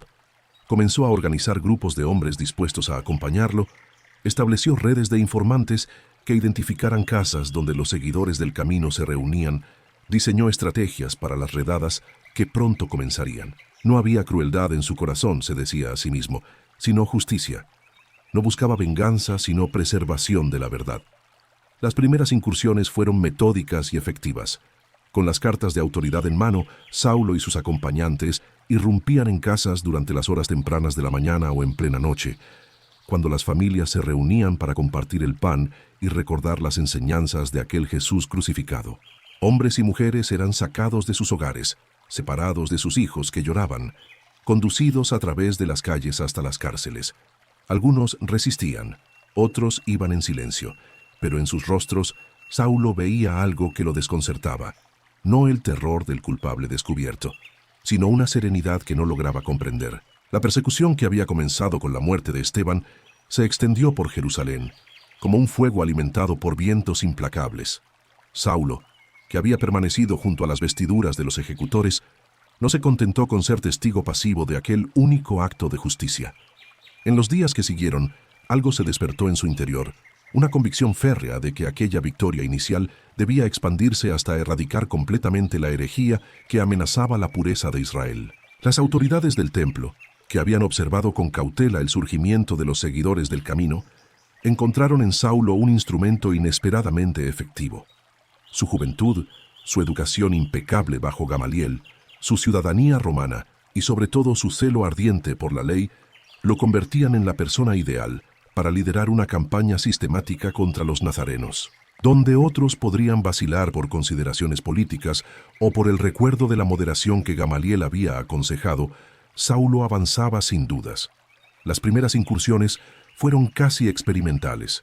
Visitas a hogares conocidos donde los seguidores del camino se reunían para sus comidas comunitarias y sus oraciones extrañas. Saulo llegaba acompañado de guardias del templo, su presencia autoritaria precedida por su reputación creciente. Llamaba a las puertas con la confianza de quien actúa respaldado por la ley divina y humana. Cuando las puertas se abrían y los rostros asustados de hombres y mujeres aparecían en los umbrales, Saulo no sentía compasión, sino el cumplimiento de un deber sagrado. Los arrestos se volvieron rutinarios. Familias enteras eran sacadas de sus hogares en medio de la noche, sus pertenencias registradas en busca de escritos heréticos o símbolos de su nueva fe. Los niños lloraban mientras sus padres eran arrastrados hacia las cárceles, y Saulo observaba estas escenas con la determinación de quien sabe que está salvando a Israel de una contaminación espiritual. No se trataba de crueldad gratuita en su mente, sino de cirugía necesaria, de amputar el miembro enfermo antes de que la gangrena se extendiera por todo el cuerpo. Las sinagogas de Jerusalén se convirtieron en tribunales improvisados donde los acusados eran llevados para interrogatorio. Saulo presidía muchos de estos procedimientos, su voz resonando en los espacios sagrados mientras recitaba las acusaciones: blasfemia contra Moisés, palabras contra el templo, predicación de un Mesías crucificado que contradecía todas las expectativas de la gloria de Israel. Exigía retractaciones, denuncias de sus líderes ausentes, renuncias públicas de sus creencias. Algunos cedían bajo la presión, sus voces quebrándose mientras pronunciaban las palabras que Saulo les dictaba. Otros permanecían obstinadamente silenciosos, o peor aún, hablaban con esa misma paz desconcertante que había caracterizado a Esteban en sus últimos momentos. La violencia física no siempre era necesaria, pero tampoco era evitada cuando Saulo la consideraba útil. Los azotes en las sinagogas eran castigos legítimos bajo la ley judía, 39 latigazos que dejaban espaldas sangrantes y cuerpos temblorosos. Saulo autorizaba estos castigos sin vacilación, considerándolos parte del arsenal necesario para quebrar la voluntad de los herejes. El dolor, razonaba, podía ser un maestro efectivo donde las palabras fallaban. La ciudad comenzó a vaciarse de nazarenos. Las familias huían durante la noche, abandonando sus hogares y negocios, dispersándose hacia las ciudades y pueblos de Judea y más allá. Saulo observaba esta diáspora con satisfacción mezclada con frustración. Por un lado, Jerusalén se purificaba de la herejía. Por otro, las semillas de la blasfemia estaban siendo esparcidas por territorios más amplios. Los informes llegaban desde Samaria, desde las costas, desde las ciudades gentiles, todos reportando la llegada de refugiados que continuaban predicando su mensaje peligroso en nuevos suelos. En las noches, cuando regresaba a su alojamiento después de largas jornadas de interrogatorios y arrestos, Saulo a veces encontraba difícil conciliar el sueño.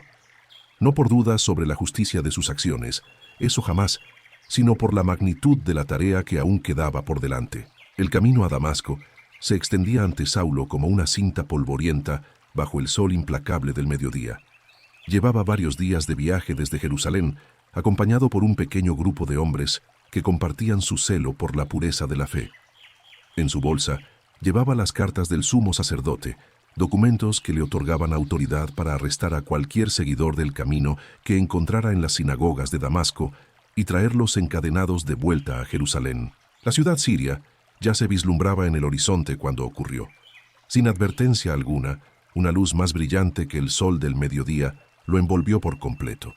No era el resplandor gradual del amanecer, ni el fulgor de un relámpago que aparece y desaparece.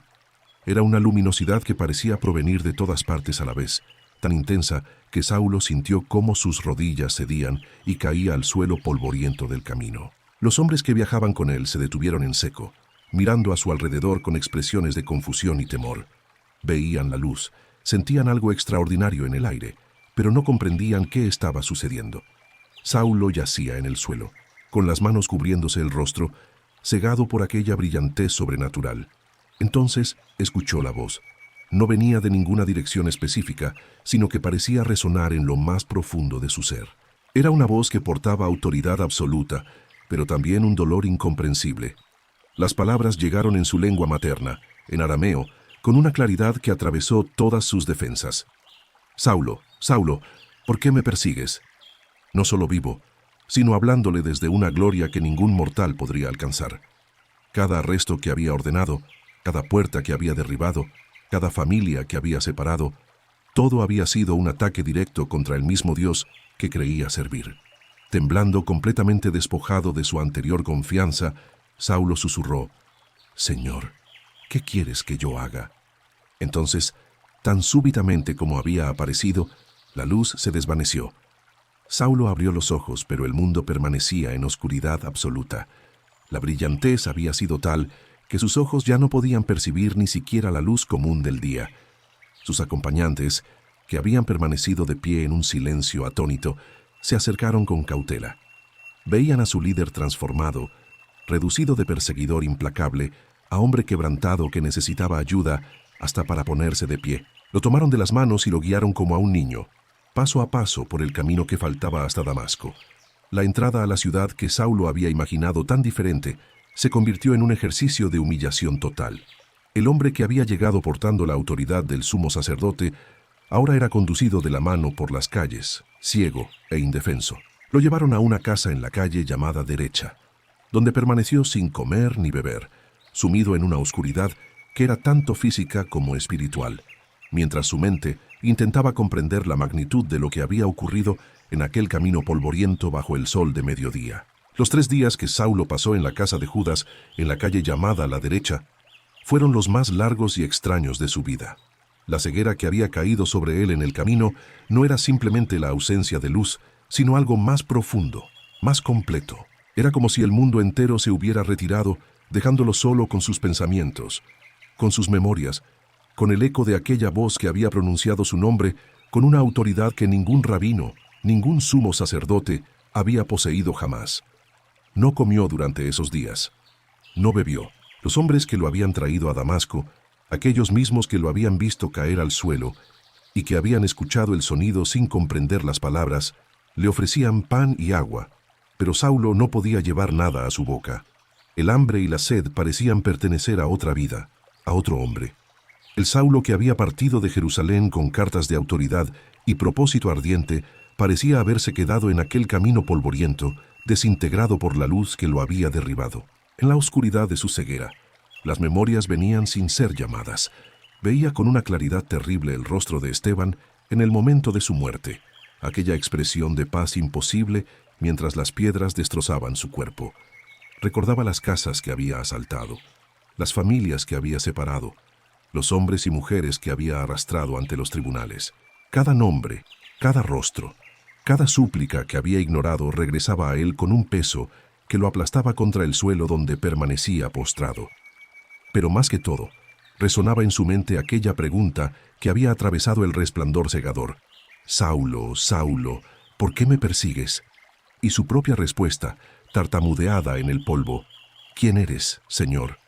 Y la respuesta que había destrozado todo su mundo: «Yo soy Jesús, a quien tú persigues».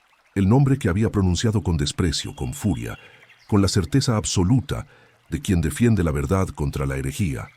Jesús, el crucificado, el que sus seguidores proclamaban resucitado.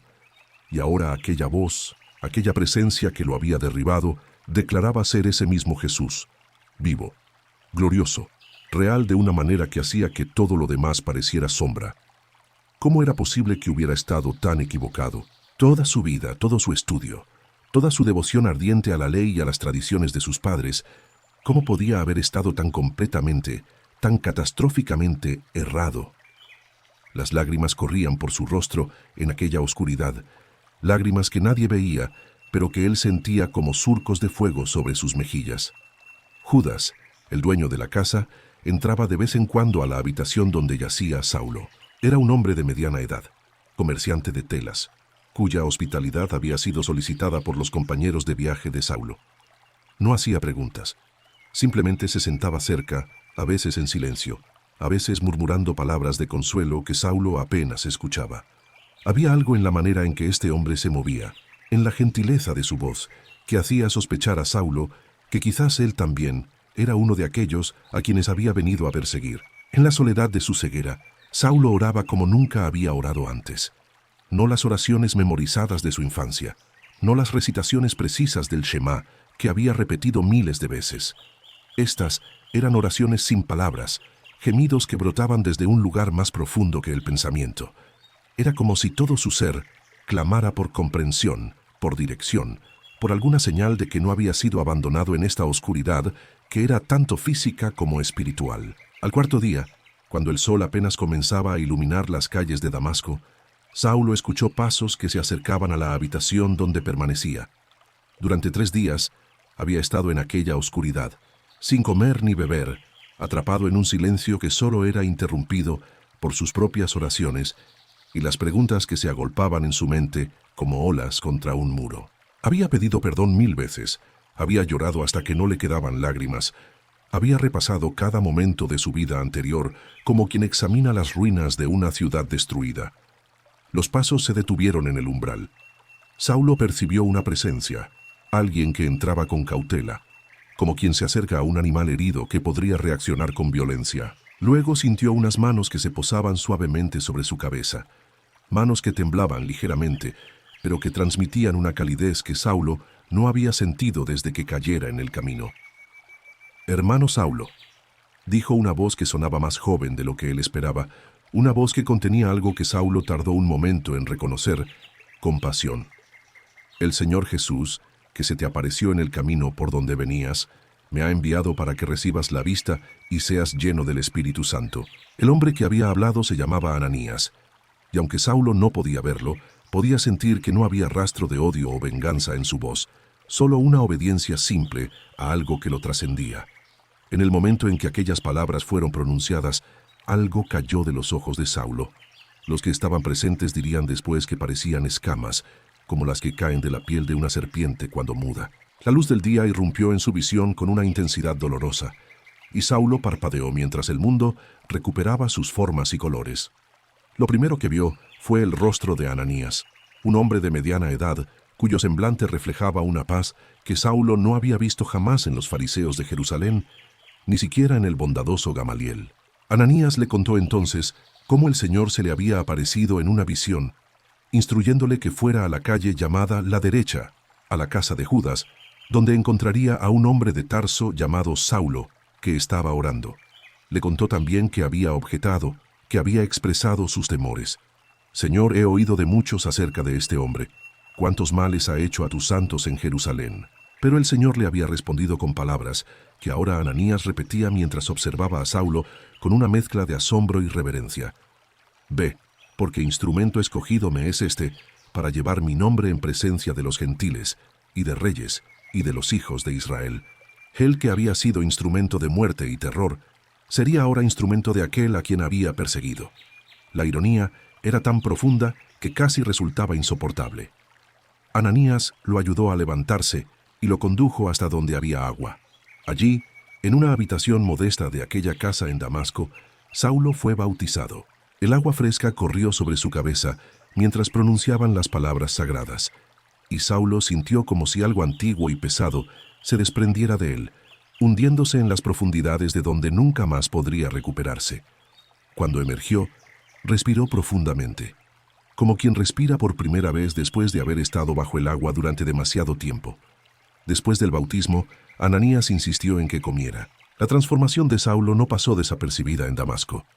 Los días que siguieron a su encuentro con Ananías fueron de un fervor que sorprendió incluso a los discípulos que lo habían acogido con tanta cautela. Aquel hombre que había llegado a la ciudad con cartas de autorización para arrestarlos, ahora caminaba entre ellos con una humildad que parecía imposible, pidiendo que le enseñaran todo lo que sabían sobre Jesús, escuchando cada relato con la intensidad de quien ha descubierto que toda su vida anterior había estado construida sobre arena. Saulo pasaba largas horas en oración, pero no eran las oraciones mecánicas de su formación farisaica, aquellas recitaciones perfectas que había memorizado desde niño. Estas oraciones brotaban de un lugar diferente, de una necesidad que no conocía palabras adecuadas. A veces permanecía en silencio, simplemente consciente de una presencia que ahora reconocía como real, tan real como el aire que respiraba. Las escrituras que había estudiado con tanto celo durante años bajo Gamaliel comenzaban a revelarse ante él con significados completamente nuevos, como si hubiera estado leyendo un texto en la penumbra y ahora alguien hubiera encendido todas las lámparas.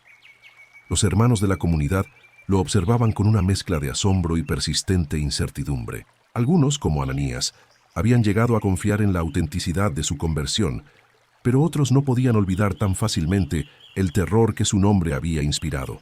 Recordaban demasiado bien a los que habían huido de Jerusalén con solo lo que podían cargar, dejando atrás hogares y negocios, separándose de familias, todo por escapar de la furia de Saulo de Tarso. Ver a ese mismo hombre sentado entre ellos, partiendo el pan en memoria del Señor, era una realidad que desafiaba toda lógica humana. Pero Saulo no esperaba que la confianza llegara rápidamente. Entendía, mejor que nadie, el peso de lo que había hecho. Las caras de aquellos a quienes había perseguido visitaban su memoria en momentos inesperados. Una mujer llorando mientras los guardias se llevaban a su esposo, un anciano golpeado en las calles, familias dispersadas como hojas en el viento. El perdón que había recibido en el camino a Damasco era real, lo sabía con cada fibra de su ser, pero eso no borraba las consecuencias de sus acciones ni el dolor que había causado. Conforme pasaban las semanas, algo comenzó a crecer en el interior de Saulo, una compulsión que no podía ignorar. No era suficiente simplemente haberse unido a los seguidores del camino, no era suficiente aprender en silencio y privado. La misma intensidad que lo había convertido en el perseguidor más temido de la iglesia, ahora lo impulsaba en una dirección completamente opuesta. Había visto al Señor resucitado, había escuchado su voz, había sido transformado desde lo más profundo de su ser. ¿Cómo podía guardar silencio sobre esto? Las sinagogas de Damasco eran lugares que conocía bien de sus días como perseguidor. Había planeado visitarlas con autoridad, con cartas del sumo sacerdote, para identificar y arrestar a los seguidores de Jesús. Ahora las visitaba con un propósito radicalmente diferente. Cuando se levantaba para hablar, su voz todavía llevaba la autoridad de su entrenamiento rabínico, pero las palabras que pronunciaba habrían horrorizado a sus antiguos colegas en Jerusalén. Comenzó a proclamar que Jesús era el Hijo de Dios, que el crucificado había resucitado, que todo lo que los profetas habían anunciado se había cumplido en él. Utilizaba las mismas escrituras que una vez había empleado para argumentar contra los cristianos, pero ahora las interpretaba de una manera que revelaba a Cristo en cada página. Los que lo escuchaban quedaban atónitos. Algunos recordaban quién había sido, y su confusión era total. Este era el hombre que había venido a destruir a los que invocaban este nombre, y ahora él mismo lo proclamaba con una convicción que no admitía dudas. La huida de Damasco había dejado en Saulo una certeza incómoda. Su conversión había convertido su vida en un perpetuo exilio. Ya no era bienvenido entre aquellos que habían sido sus aliados, los fariseos que veían en él a un traidor. Pero tampoco era completamente confiado entre los seguidores del camino, quienes recordaban demasiado bien las casas que había destruido, las familias que había separado, los hombres y mujeres que había arrastrado a prisión. Cuando finalmente llegó a Jerusalén, después de viajar con extrema precaución por caminos secundarios, la ciudad que una vez había conocido con tanta intimidad le pareció extrañamente hostil. Las calles por donde había caminado con autoridad, buscando cristianos para arrestar, ahora lo miraban con sospecha desde ambos lados. Los fariseos lo consideraban un desertor, los seguidores de Jesús un infiltrado peligroso. Intentó acercarse a los discípulos, aquellos hombres que habían caminado con Jesús y que ahora lideraban la comunidad en Jerusalén. Envió mensajes, buscó encuentros en las casas donde sabía que se reunían, pero las puertas permanecían cerradas. Nadie quería recibirlo. Las palabras que le llegaban eran siempre las mismas, transmitidas a través de intermediarios cautelosos. ¿Cómo sabemos que no es una trampa? ¿Cómo podemos confiar en quien destruyó tantas vidas? Pasaba las noches en posadas baratas de los barrios marginales, donde nadie hacía preguntas. Durante el día, oraba en rincones apartados de la ciudad, luchando con la soledad que amenazaba con aplastarlo. Había dejado todo por seguir a Cristo, pero Cristo parecía haberlo dejado sin hogar, sin pasado y sin futuro. Fue en uno de esos días de desolación cuando un hombre se le acercó en el atrio exterior del templo. Era de mediana edad, con una barba espesa y ojos que irradiaban una bondad tranquila. No había temor en su mirada cuando se dirigió a Saulo, solo una curiosidad genuina mezclada con algo que parecía compasión. «Eres Saulo de Tarso», dijo el hombre. No era una pregunta. Saulo asintió, preparándose para la acusación o el rechazo que usualmente seguían a ese reconocimiento. Me llamo José, continuó el hombre, aunque los hermanos me llaman Bernabé. He escuchado historias sobre ti, historias antiguas y nuevas, y me pregunto cuál de ellas es la verdadera. Le habló de la luz que lo había derribado, de la voz que había escuchado, de los 3 días de ceguera y del encuentro con Ananías. Le habló de su predicación en Damasco y de la transformación que había experimentado. Bernabé escuchaba con atención, sin interrumpir, asintiendo ocasionalmente mientras Saulo desgranaba su historia. Cuando Saulo terminó, Bernabé permaneció en silencio durante un largo momento, como si sopesara cuidadosamente todo lo que había escuchado. Los años que siguieron al regreso de Saulo a Jerusalén fueron de una quietud engañosa. Después de aquellos 15 días con Pedro, cuando compartieron pan y memoria junto a Santiago, el hermano del Señor, Saulo había regresado a Tarso con un peso nuevo en el corazón. No era la carga de la duda, pues su encuentro con el Cristo resucitado había quemado toda incertidumbre, como el sol del mediodía evapora el rocío. Era más bien el peso de la espera, esa tensión peculiar de quien sabe que ha sido llamado, pero aún no conoce el momento ni el lugar donde ese llamado se cumplirá plenamente. Tarso lo recibió con la indiferencia que una gran ciudad muestra hacia aquellos que regresan cambiados. Las calles seguían siendo las mismas, los mercados mantenían su bullicio habitual, y el taller de su familia continuaba produciendo las mismas tiendas resistentes que habían sostenido el nombre de su casa durante generaciones. Pero Saulo ya no era el mismo hombre que había partido años atrás, con la frente en alto y el corazón lleno de celo fariseo. Regresaba con las manos vacías de honores, con una reputación arruinada entre sus antiguos colegas y con una historia que pocos creían y muchos consideraban locura o traición. Durante aquellos años silenciosos, Saulo trabajó nuevamente con sus manos. El oficio que había aprendido en su juventud y que quizá había considerado indigno de un fariseo consumado, se convirtió ahora en su sustento y en su meditación. Había algo profundamente instructivo en el trabajo del cuero y la lona, en coser las pieles que protegerían a los viajeros del sol despiadado del desierto. Cada puntada era una oración, cada tienda terminada era un recordatorio de que el Evangelio debía ser como aquellas cubiertas, resistente, protector, capaz de resguardar a quienes se refugiaran bajo su sombra. No predicaba en las sinagogas principales de Tarso. La sabiduría que había adquirido en su huida de Damasco le había enseñado que hay momentos para el silencio estratégico. Pero tampoco guardaba completo silencio. En conversaciones privadas, en el mercado, con aquellos que mostraban curiosidad genuina, Saulo compartía su testimonio. Hablaba del camino a Damasco, de la luz que lo había derribado, de la voz que lo había llamado por su nombre.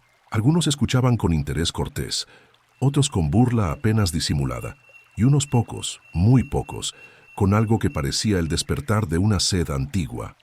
Las noticias del movimiento del camino llegaban a Tarso de manera intermitente, traídas por comerciantes que viajaban desde Jerusalén o por peregrinos que regresaban de las fiestas sagradas. Saulo escuchaba con atención cada informe. La iglesia crecía a pesar de las persecuciones, los apóstoles seguían predicando con poder, y el mensaje sobre el Cristo resucitado se extendía como semillas llevadas por el viento a tierras cada vez más lejanas. Había incluso rumores de que algunos griegos, gentiles sin conexión alguna con el judaísmo, estaban abrazando la fe. Esta noticia particular inquietaba a algunos, pero a Saulo le provocaba una extraña resonancia, como si en ella hubiera un eco de algo que él mismo estaba destinado a comprender más profundamente. Durante aquellos años oscuros y tranquilos, años de los que poco se sabría después, Saulo no permaneció inactivo en su espíritu. Oraba con una intensidad que no había conocido ni siquiera en sus días como fariseo celoso. Las escrituras que había memorizado desde niño se abrían ahora ante él con significados nuevos, como si las mismas palabras antiguas hubieran sido escritas en una tinta invisible que solo la luz de Cristo podía revelar.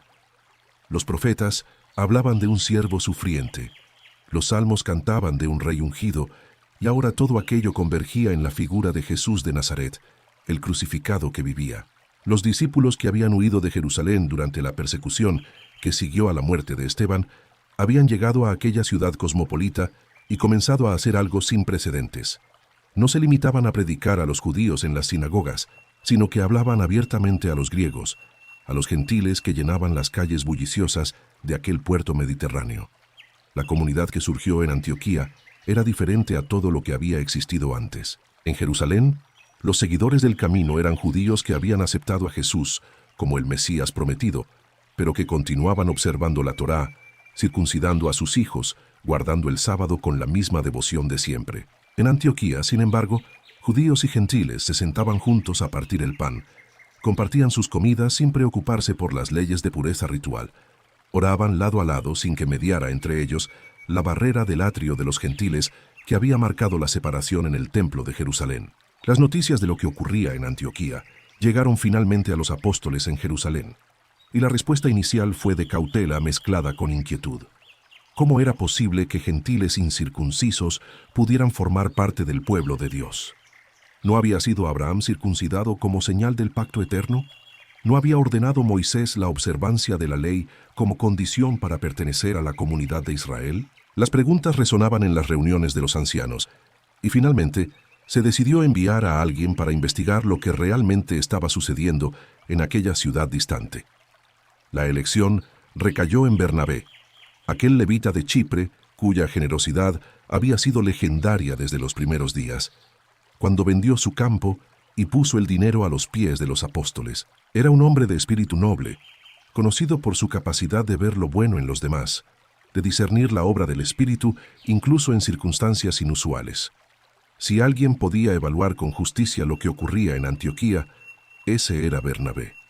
Cuando Bernabé llegó a Antioquía y vio con sus propios ojos lo que estaba sucediendo, su corazón se llenó de gozo. Allí, en aquella ciudad donde las culturas del mundo se encontraban y mezclaban, donde el griego era la lengua común y las calles hormigueaban con gente de todas las naciones, el mensaje de Jesús había echado raíces de una manera que trascendía todas las barreras. Los creyentes se reunían en casas dispersas por toda la ciudad, y en cada reunión podía verse el milagro de la gracia. Comerciantes judíos junto a artesanos griegos, esclavos liberados junto a ciudadanos romanos, todos unidos por una fe común en aquel Jesús que había muerto y resucitado. Pero Bernabé, con la sabiduría que lo caracterizaba, comprendió que aquella comunidad creciente necesitaba algo más que su propia presencia temporal. Necesitaba maestros que pudieran explicar las Escrituras, que pudieran conectar la historia de Israel con el mensaje del Evangelio, que pudieran formar a aquellos nuevos creyentes en la fe que habían abrazado con tanto entusiasmo. Y mientras observaba y reflexionaba, un nombre comenzó a resonar en su memoria con creciente claridad. Saulo, el hombre que había experimentado la transformación más radical que Bernabé hubiera presenciado jamás. El fariseo que se había convertido en apóstol, el perseguidor que ahora proclamaba la fe que una vez intentó destruir.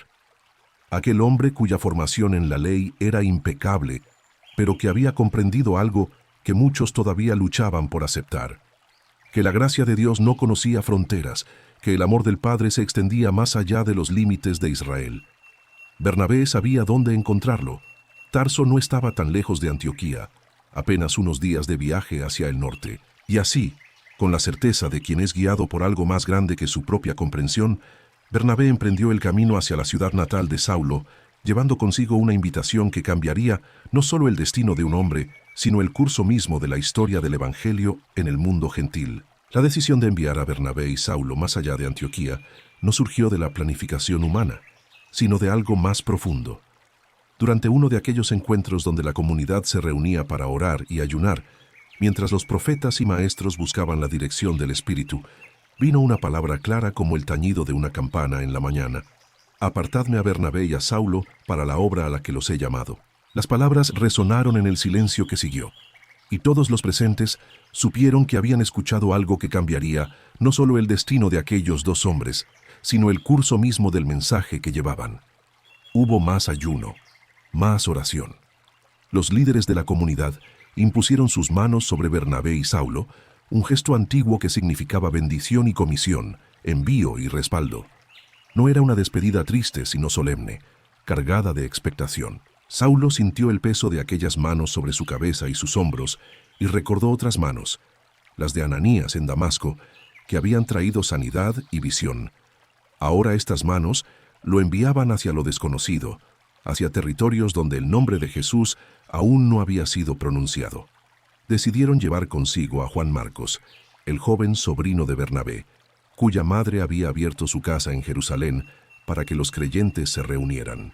Era un muchacho de ojos vivaces y disposición servicial, todavía formándose en la fe, pero ansioso por participar en aquella aventura que se abría ante ellos.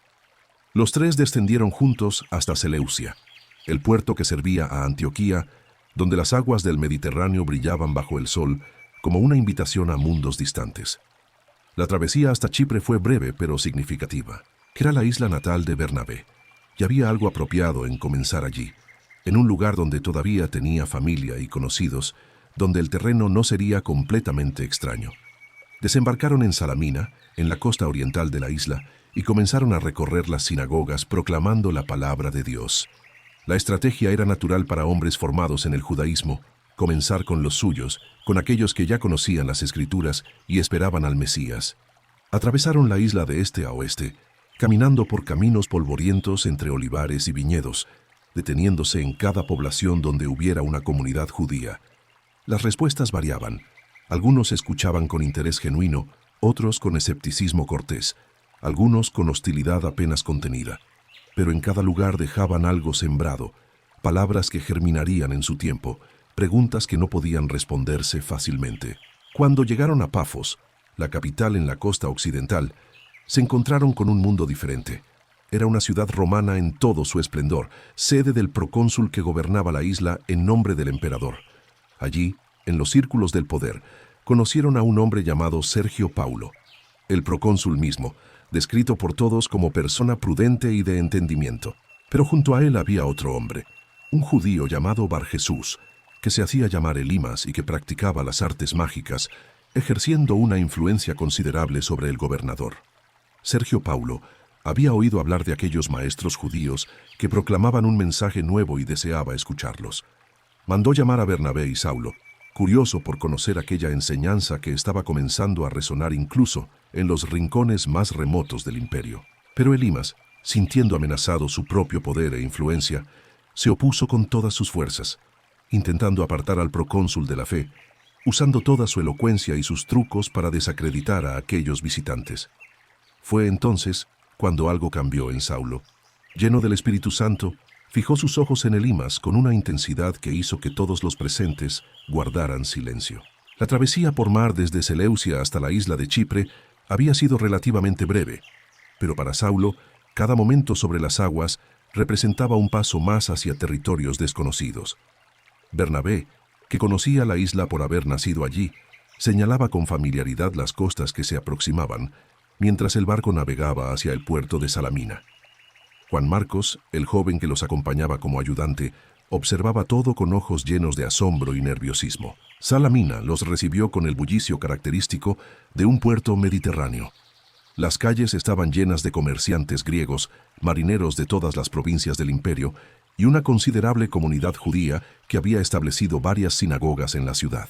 Fue en esas sinagogas donde Bernabé y Saulo comenzaron su trabajo, siguiendo el patrón que se convertiría en característico de su ministerio. Primero a los judíos, luego a los gentiles que se congregaban en los márgenes de las comunidades hebreas. La recepción en Salamina fue mixta. Algunos escuchaban con interés genuino cuando Saulo explicaba cómo las antiguas profecías habían encontrado cumplimiento en Jesús de Nazaret. Otros, especialmente aquellos que conocían la reputación pasada de Saulo como perseguidor, lo miraban con desconfianza apenas disimulada. Pero Bernabé, con su don natural para la conciliación y su prestigio como levita, suavizaba las tensiones y abría puertas que de otro modo habrían permanecido cerradas. Atravesaron la isla de este a oeste, deteniéndose en las ciudades y aldeas que salpicaban el camino. En cada lugar, Saulo sentía crecer dentro de sí una comprensión más profunda de lo que significaba ser apóstol a los gentiles. No se trataba simplemente de traducir el mensaje judío a oídos griegos, sino de presentar la verdad del Mesías de una manera que trascendiera las barreras culturales sin traicionar su esencia. Cuando finalmente llegaron a Pafos, en el extremo occidental de la isla, se encontraron ante un escenario muy diferente al de las sinagogas de Salamina. Pafos era la capital romana de Chipre, sede del procónsul, y su ambiente estaba impregnado del poder y la sofisticación del imperio. Aquí, los templos paganos dedicados a Afrodita dominaban el paisaje, y la cultura griega se mezclaba con la autoridad romana en una síntesis que había sido perfeccionada durante generaciones. Fue en Pafos donde ocurrió el encuentro que cambiaría el rumbo de su misión. Sergio Paulo, el procónsul romano, era un hombre de curiosidad intelectual poco común entre los administradores imperiales. Había oído rumores sobre los maestros judíos que recorrían la isla, proclamando un mensaje extraño sobre un rey crucificado que había resucitado, y su interés fue suficiente para convocarlos a su presencia.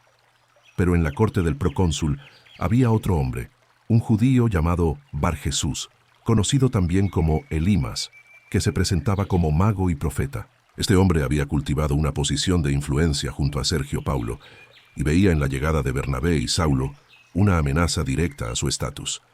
Cuando el procónsul mostró interés en escuchar el mensaje de los apóstoles, Elimas comenzó a interferir, utilizando toda su astucia para sembrar dudas y confusión.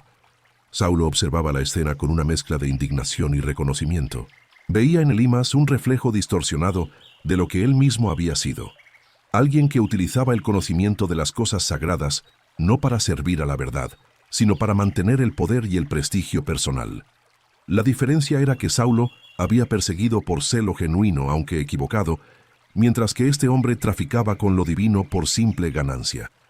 La tensión en la sala del procónsul crecía momento a momento. Sergio Paulo, sentado en su silla curul, con la dignidad que correspondía a un representante de Roma, miraba con atención creciente el conflicto que se desarrollaba ante él.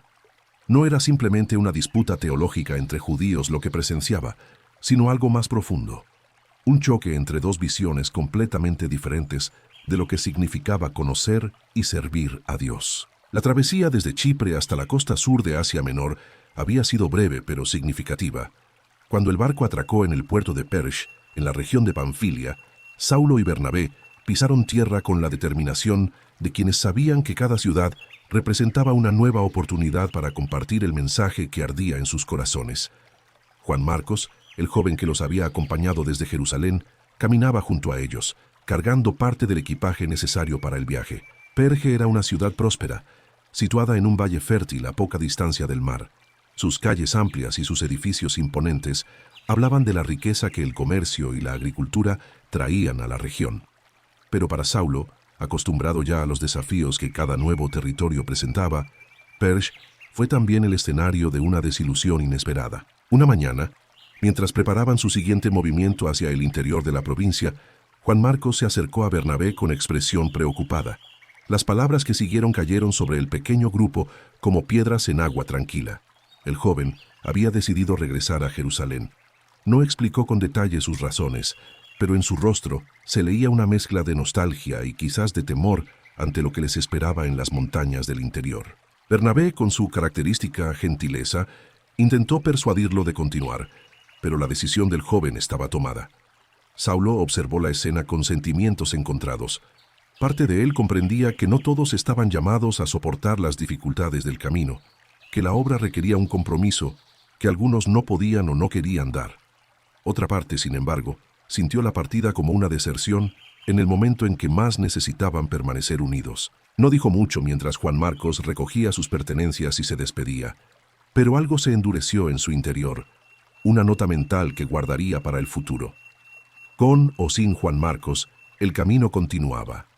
Desde Perge, Saulo y Bernabé se dirigieron hacia el norte, adentrándose en las montañas que separaban la costa de las tierras altas de Pisidia. El viaje fue arduo. Los senderos se volvían empinados y traicioneros, serpenteando entre desfiladeros donde los bandidos solían acechar a los viajeros desprevenidos. El clima cambiaba con rapidez en aquellas alturas, y más de una noche tuvieron que buscar refugio bajo salientes rocosos mientras la lluvia golpeaba las piedras con furia. Durante aquellos días de ascenso, Saulo tuvo mucho tiempo para reflexionar. Cada paso que lo alejaba de la costa lo acercaba a territorios menos familiarizados con el mensaje del Evangelio. Las ciudades del interior, aunque influenciadas por la cultura griega y la administración romana, mantenían sus propias tradiciones y creencias. Sabía que en Antioquía de Pisidia, su próximo destino, encontrarían tanto oportunidades como resistencias. La salud de Saulo, nunca completamente robusta, se vio afectada por las dificultades del viaje. Una fiebre lo aquejó durante varios días, obligándolos a detenerse en pequeñas aldeas donde la hospitalidad era escasa y las miradas de los habitantes curiosas y desconfiantes. Bernabé cuidó de su compañero con paciencia, preparando infusiones con hierbas que conseguía de los lugareños y asegurándose de que descansara lo suficiente antes de continuar. Finalmente, después de días que parecieron semanas, la ciudad de Antioquía de Pisidia apareció ante ellos. Situada en una meseta elevada, la ciudad se extendía con sus murallas y edificios, destacándose contra el cielo azul del atardecer. Era una colonia romana, establecida por Augusto para veteranos del ejército, y su importancia estratégica en la región era evidente. Mientras se acercaban a las puertas de la ciudad, Saulo sintió que recuperaba sus fuerzas. La fiebre había cedido y con ella regresaba la claridad de propósito que lo había impulsado desde Antioquía de Siria. La sinagoga de Antioquía de Pisidia era diferente a las que Pablo había conocido en otras ciudades. Construida con piedra local de color miel, sus muros gruesos mantenían el interior fresco, incluso bajo el sol implacable de aquella región montañosa. Cuando Pablo y Bernabé cruzaron su umbral aquel sábado, el murmullo de las conversaciones previas al servicio llenaba el espacio con una familiaridad reconfortante. Los ojos de los asistentes se volvieron hacia los recién llegados con esa curiosidad mesurada característica de las comunidades pequeñas. En ciudades como aquella, donde la población judía era limitada, cada visitante era una oportunidad para noticias del mundo exterior, para conexiones con las grandes comunidades de Jerusalén o de las ciudades costeras. Pablo y Bernabé fueron conducidos a los asientos reservados para los visitantes distinguidos, un honor que se concedía a los judíos educados que llegaban de otras regiones. El servicio comenzó con las oraciones acostumbradas, las palabras antiguas resonando en hebreo, mientras los presentes se mecían suavemente al ritmo de la liturgia. Pablo sintió la familiaridad de aquellos rituales fluyendo a través de él como un río conocido, los mismos gestos y palabras que había practicado desde la infancia en Tarso, perfeccionado en Jerusalén bajo la tutela de Gamaliel.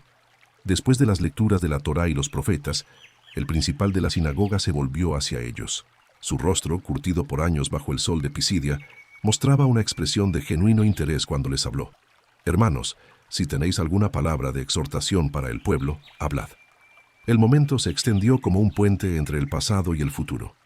Pablo sintió el peso de todas las conversaciones que había tenido en Antioquía de Siria, todas las noches, explicando las Escrituras a los gentiles curiosos, todas las veces que había trazado la línea invisible que conectaba las antiguas promesas con su cumplimiento inesperado. Se puso de pie y la sinagoga quedó en silencio. Comenzó donde sabía que debía comenzar, con la historia que todos conocían, la narrativa que formaba el corazón de su identidad compartida. Habló de los padres, de Abraham, Isaac y Jacob. Habló del éxodo de Egipto, de los años en el desierto, de la conquista de la tierra prometida. Su voz llevaba la cadencia de alguien que había sido entrenado en las mejores escuelas rabínicas, que conocía no solo las palabras, sino el peso y la textura de cada frase. Los presentes escuchaban con atención creciente. Este no era un predicador común de los que ocasionalmente pasaban por la ciudad. Este era alguien que conocía las Escrituras con una profundidad que rivalizaba con la de sus propios maestros. Pablo continuó trazando la línea de la historia. Los jueces, el rey Saúl y luego David, deteniéndose en las promesas hechas a David sobre un descendiente que se sentaría en su trono para siempre. Cada palabra era colocada con cuidado, cada conexión establecida con precisión. Y entonces, con una naturalidad que parecía inevitable, Pablo habló de Jesús. No como un quiebre con todo lo anterior, sino como su culminación. Habló de Juan el Bautista preparando el camino, de la llegada del Salvador que Dios había prometido a Israel. Habló de cómo los líderes en Jerusalén, sin reconocerlo, habían cumplido las profecías de los profetas que se leían cada sábado al condenarlo a muerte. La sinagoga permanecía en silencio absoluto. Pablo continuó, hablando ahora de la resurrección, citando los salmos con la autoridad de quien los había memorizado desde la infancia, mostrando cómo las antiguas palabras señalaban hacia este cumplimiento sorprendente. Cuando finalmente terminó, ofreciendo el perdón de los pecados a través de este Jesús que había sido crucificado y resucitado, el silencio que siguió era denso con pensamiento y asombro. Algunos rostros mostraban confusión, otros fascinación, otros el tipo de contemplación profunda que viene cuando una idea nueva desafía todo lo que se había asumido como cierto. Mientras Pablo y Bernabé salían de la sinagoga, la congregación se dispersaba en pequeños grupos, sus voces elevándose en debate y pregunta. Y antes de que se alejaran demasiado, varios se acercaron con una petición que Pablo reconoció como la apertura de una puerta. Querían escuchar más el siguiente sábado. El éxito inicial en Antioquía de Pisidia pronto reveló su otra cara. Lo que había comenzado como una apertura prometedora hacia los gentiles se transformó en una resistencia cada vez más organizada por parte de los líderes judíos de la ciudad. Las mujeres prominentes que adoraban en la sinagoga, aquellas que habían mostrado interés en las enseñanzas de Pablo, comenzaron a recibir visitas de los ancianos. Las conversaciones eran sutiles pero firmes. Aquel hombre estaba tergiversando las Escrituras. Estaba llevando a los gentiles por un camino que no requería la circuncisión. Estaba socavando las tradiciones que habían mantenido al pueblo unido durante generaciones. Pablo percibió el cambio en el ambiente antes de que se manifestara abiertamente. Las miradas en el mercado se volvieron más frías. Las conversaciones se interrumpían cuando él se acercaba. Bernabé, con su naturaleza más conciliadora, intentó tender puentes, buscando reunirse con los líderes de la sinagoga para explicar que no pretendían destruir la ley, sino revelar su cumplimiento en el Mesías. Pero las puertas que antes se habían abierto con curiosidad, ahora permanecían cerradas con desconfianza. La situación llegó a su punto crítico un día de mercado, cuando Pablo predicaba en la plaza pública. Había reunido un grupo considerable de oyentes, tanto judíos como gentiles, cuando varios de los hombres más influyentes de la ciudad llegaron acompañados de sirvientes. Sus palabras fueron cuidadosamente escogidas para no violar las leyes romanas sobre el orden público, pero su mensaje era inequívoco. Pablo y Bernabé estaban perturbando la paz de la ciudad, causando divisiones entre las familias, introduciendo enseñanzas extrañas que amenazaban la estabilidad social. Los magistrados romanos, siempre cautelosos de cualquier disturbio que pudiera reflejarse mal en su administración, escucharon las quejas. No encontraron cargo criminal específico contra Pablo y Bernabé, pero la presión de los ciudadanos prominentes era considerable. La solución que propusieron fue práctica desde su perspectiva. Los dos predicadores debían abandonar la ciudad. No era un arresto, no era un juicio, simplemente una expulsión administrativa para mantener la tranquilidad. Pablo y Bernabé se reunieron aquella noche con los creyentes que habían encontrado en Antioquía. La pequeña comunidad que había nacido apenas semanas atrás estaba consternada ante la noticia. Algunos lloraban, otros expresaban indignación por la injusticia. Pero Pablo, con esa calma que había aprendido a cultivar en medio de las tormentas, les habló con palabras que buscaban fortalecer más que consolar. Les recordó que el mensaje que habían recibido no dependía de su presencia física. El Espíritu Santo que había descendido sobre ellos era el mismo que lo guiaba a él, y ese Espíritu no abandonaría Antioquía simplemente porque sus mensajeros debieran partir. Les habló de la necesidad de permanecer firmes, de reunirse regularmente, de cuidarse unos a otros. Bernabé, con lágrimas en los ojos, abrazó a cada uno de ellos como un padre que debe dejar a sus hijos antes de lo esperado.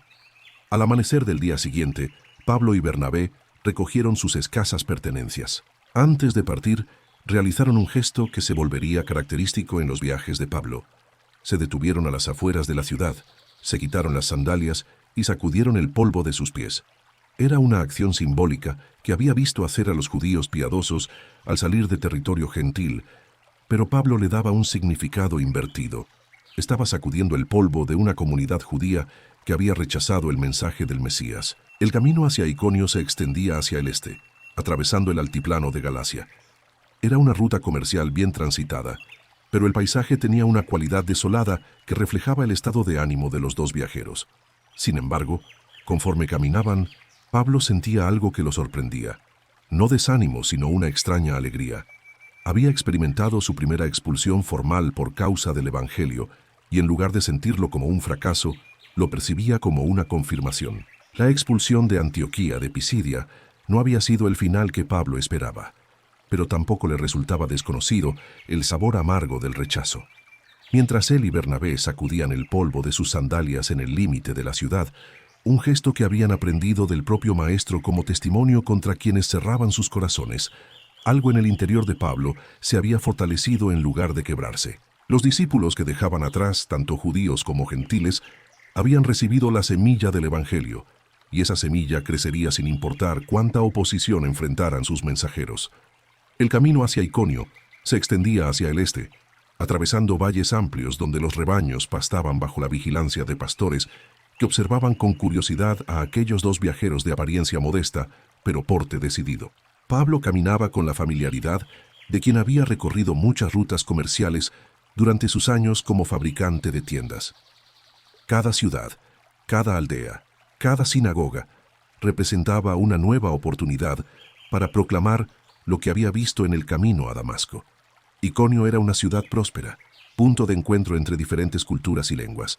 Cuando Pablo y Bernabé llegaron a sus puertas, el cansancio del viaje pesaba sobre sus hombros, pero sus espíritus permanecían alertas. La sinagoga de Iconio los recibió con la cortesía habitual reservada para los visitantes judíos educados, especialmente cuando se supo que uno de ellos había estudiado bajo Gamaliel en Jerusalén. El primer sábado en Iconio, Pablo habló con una claridad que sorprendió incluso a Bernabé.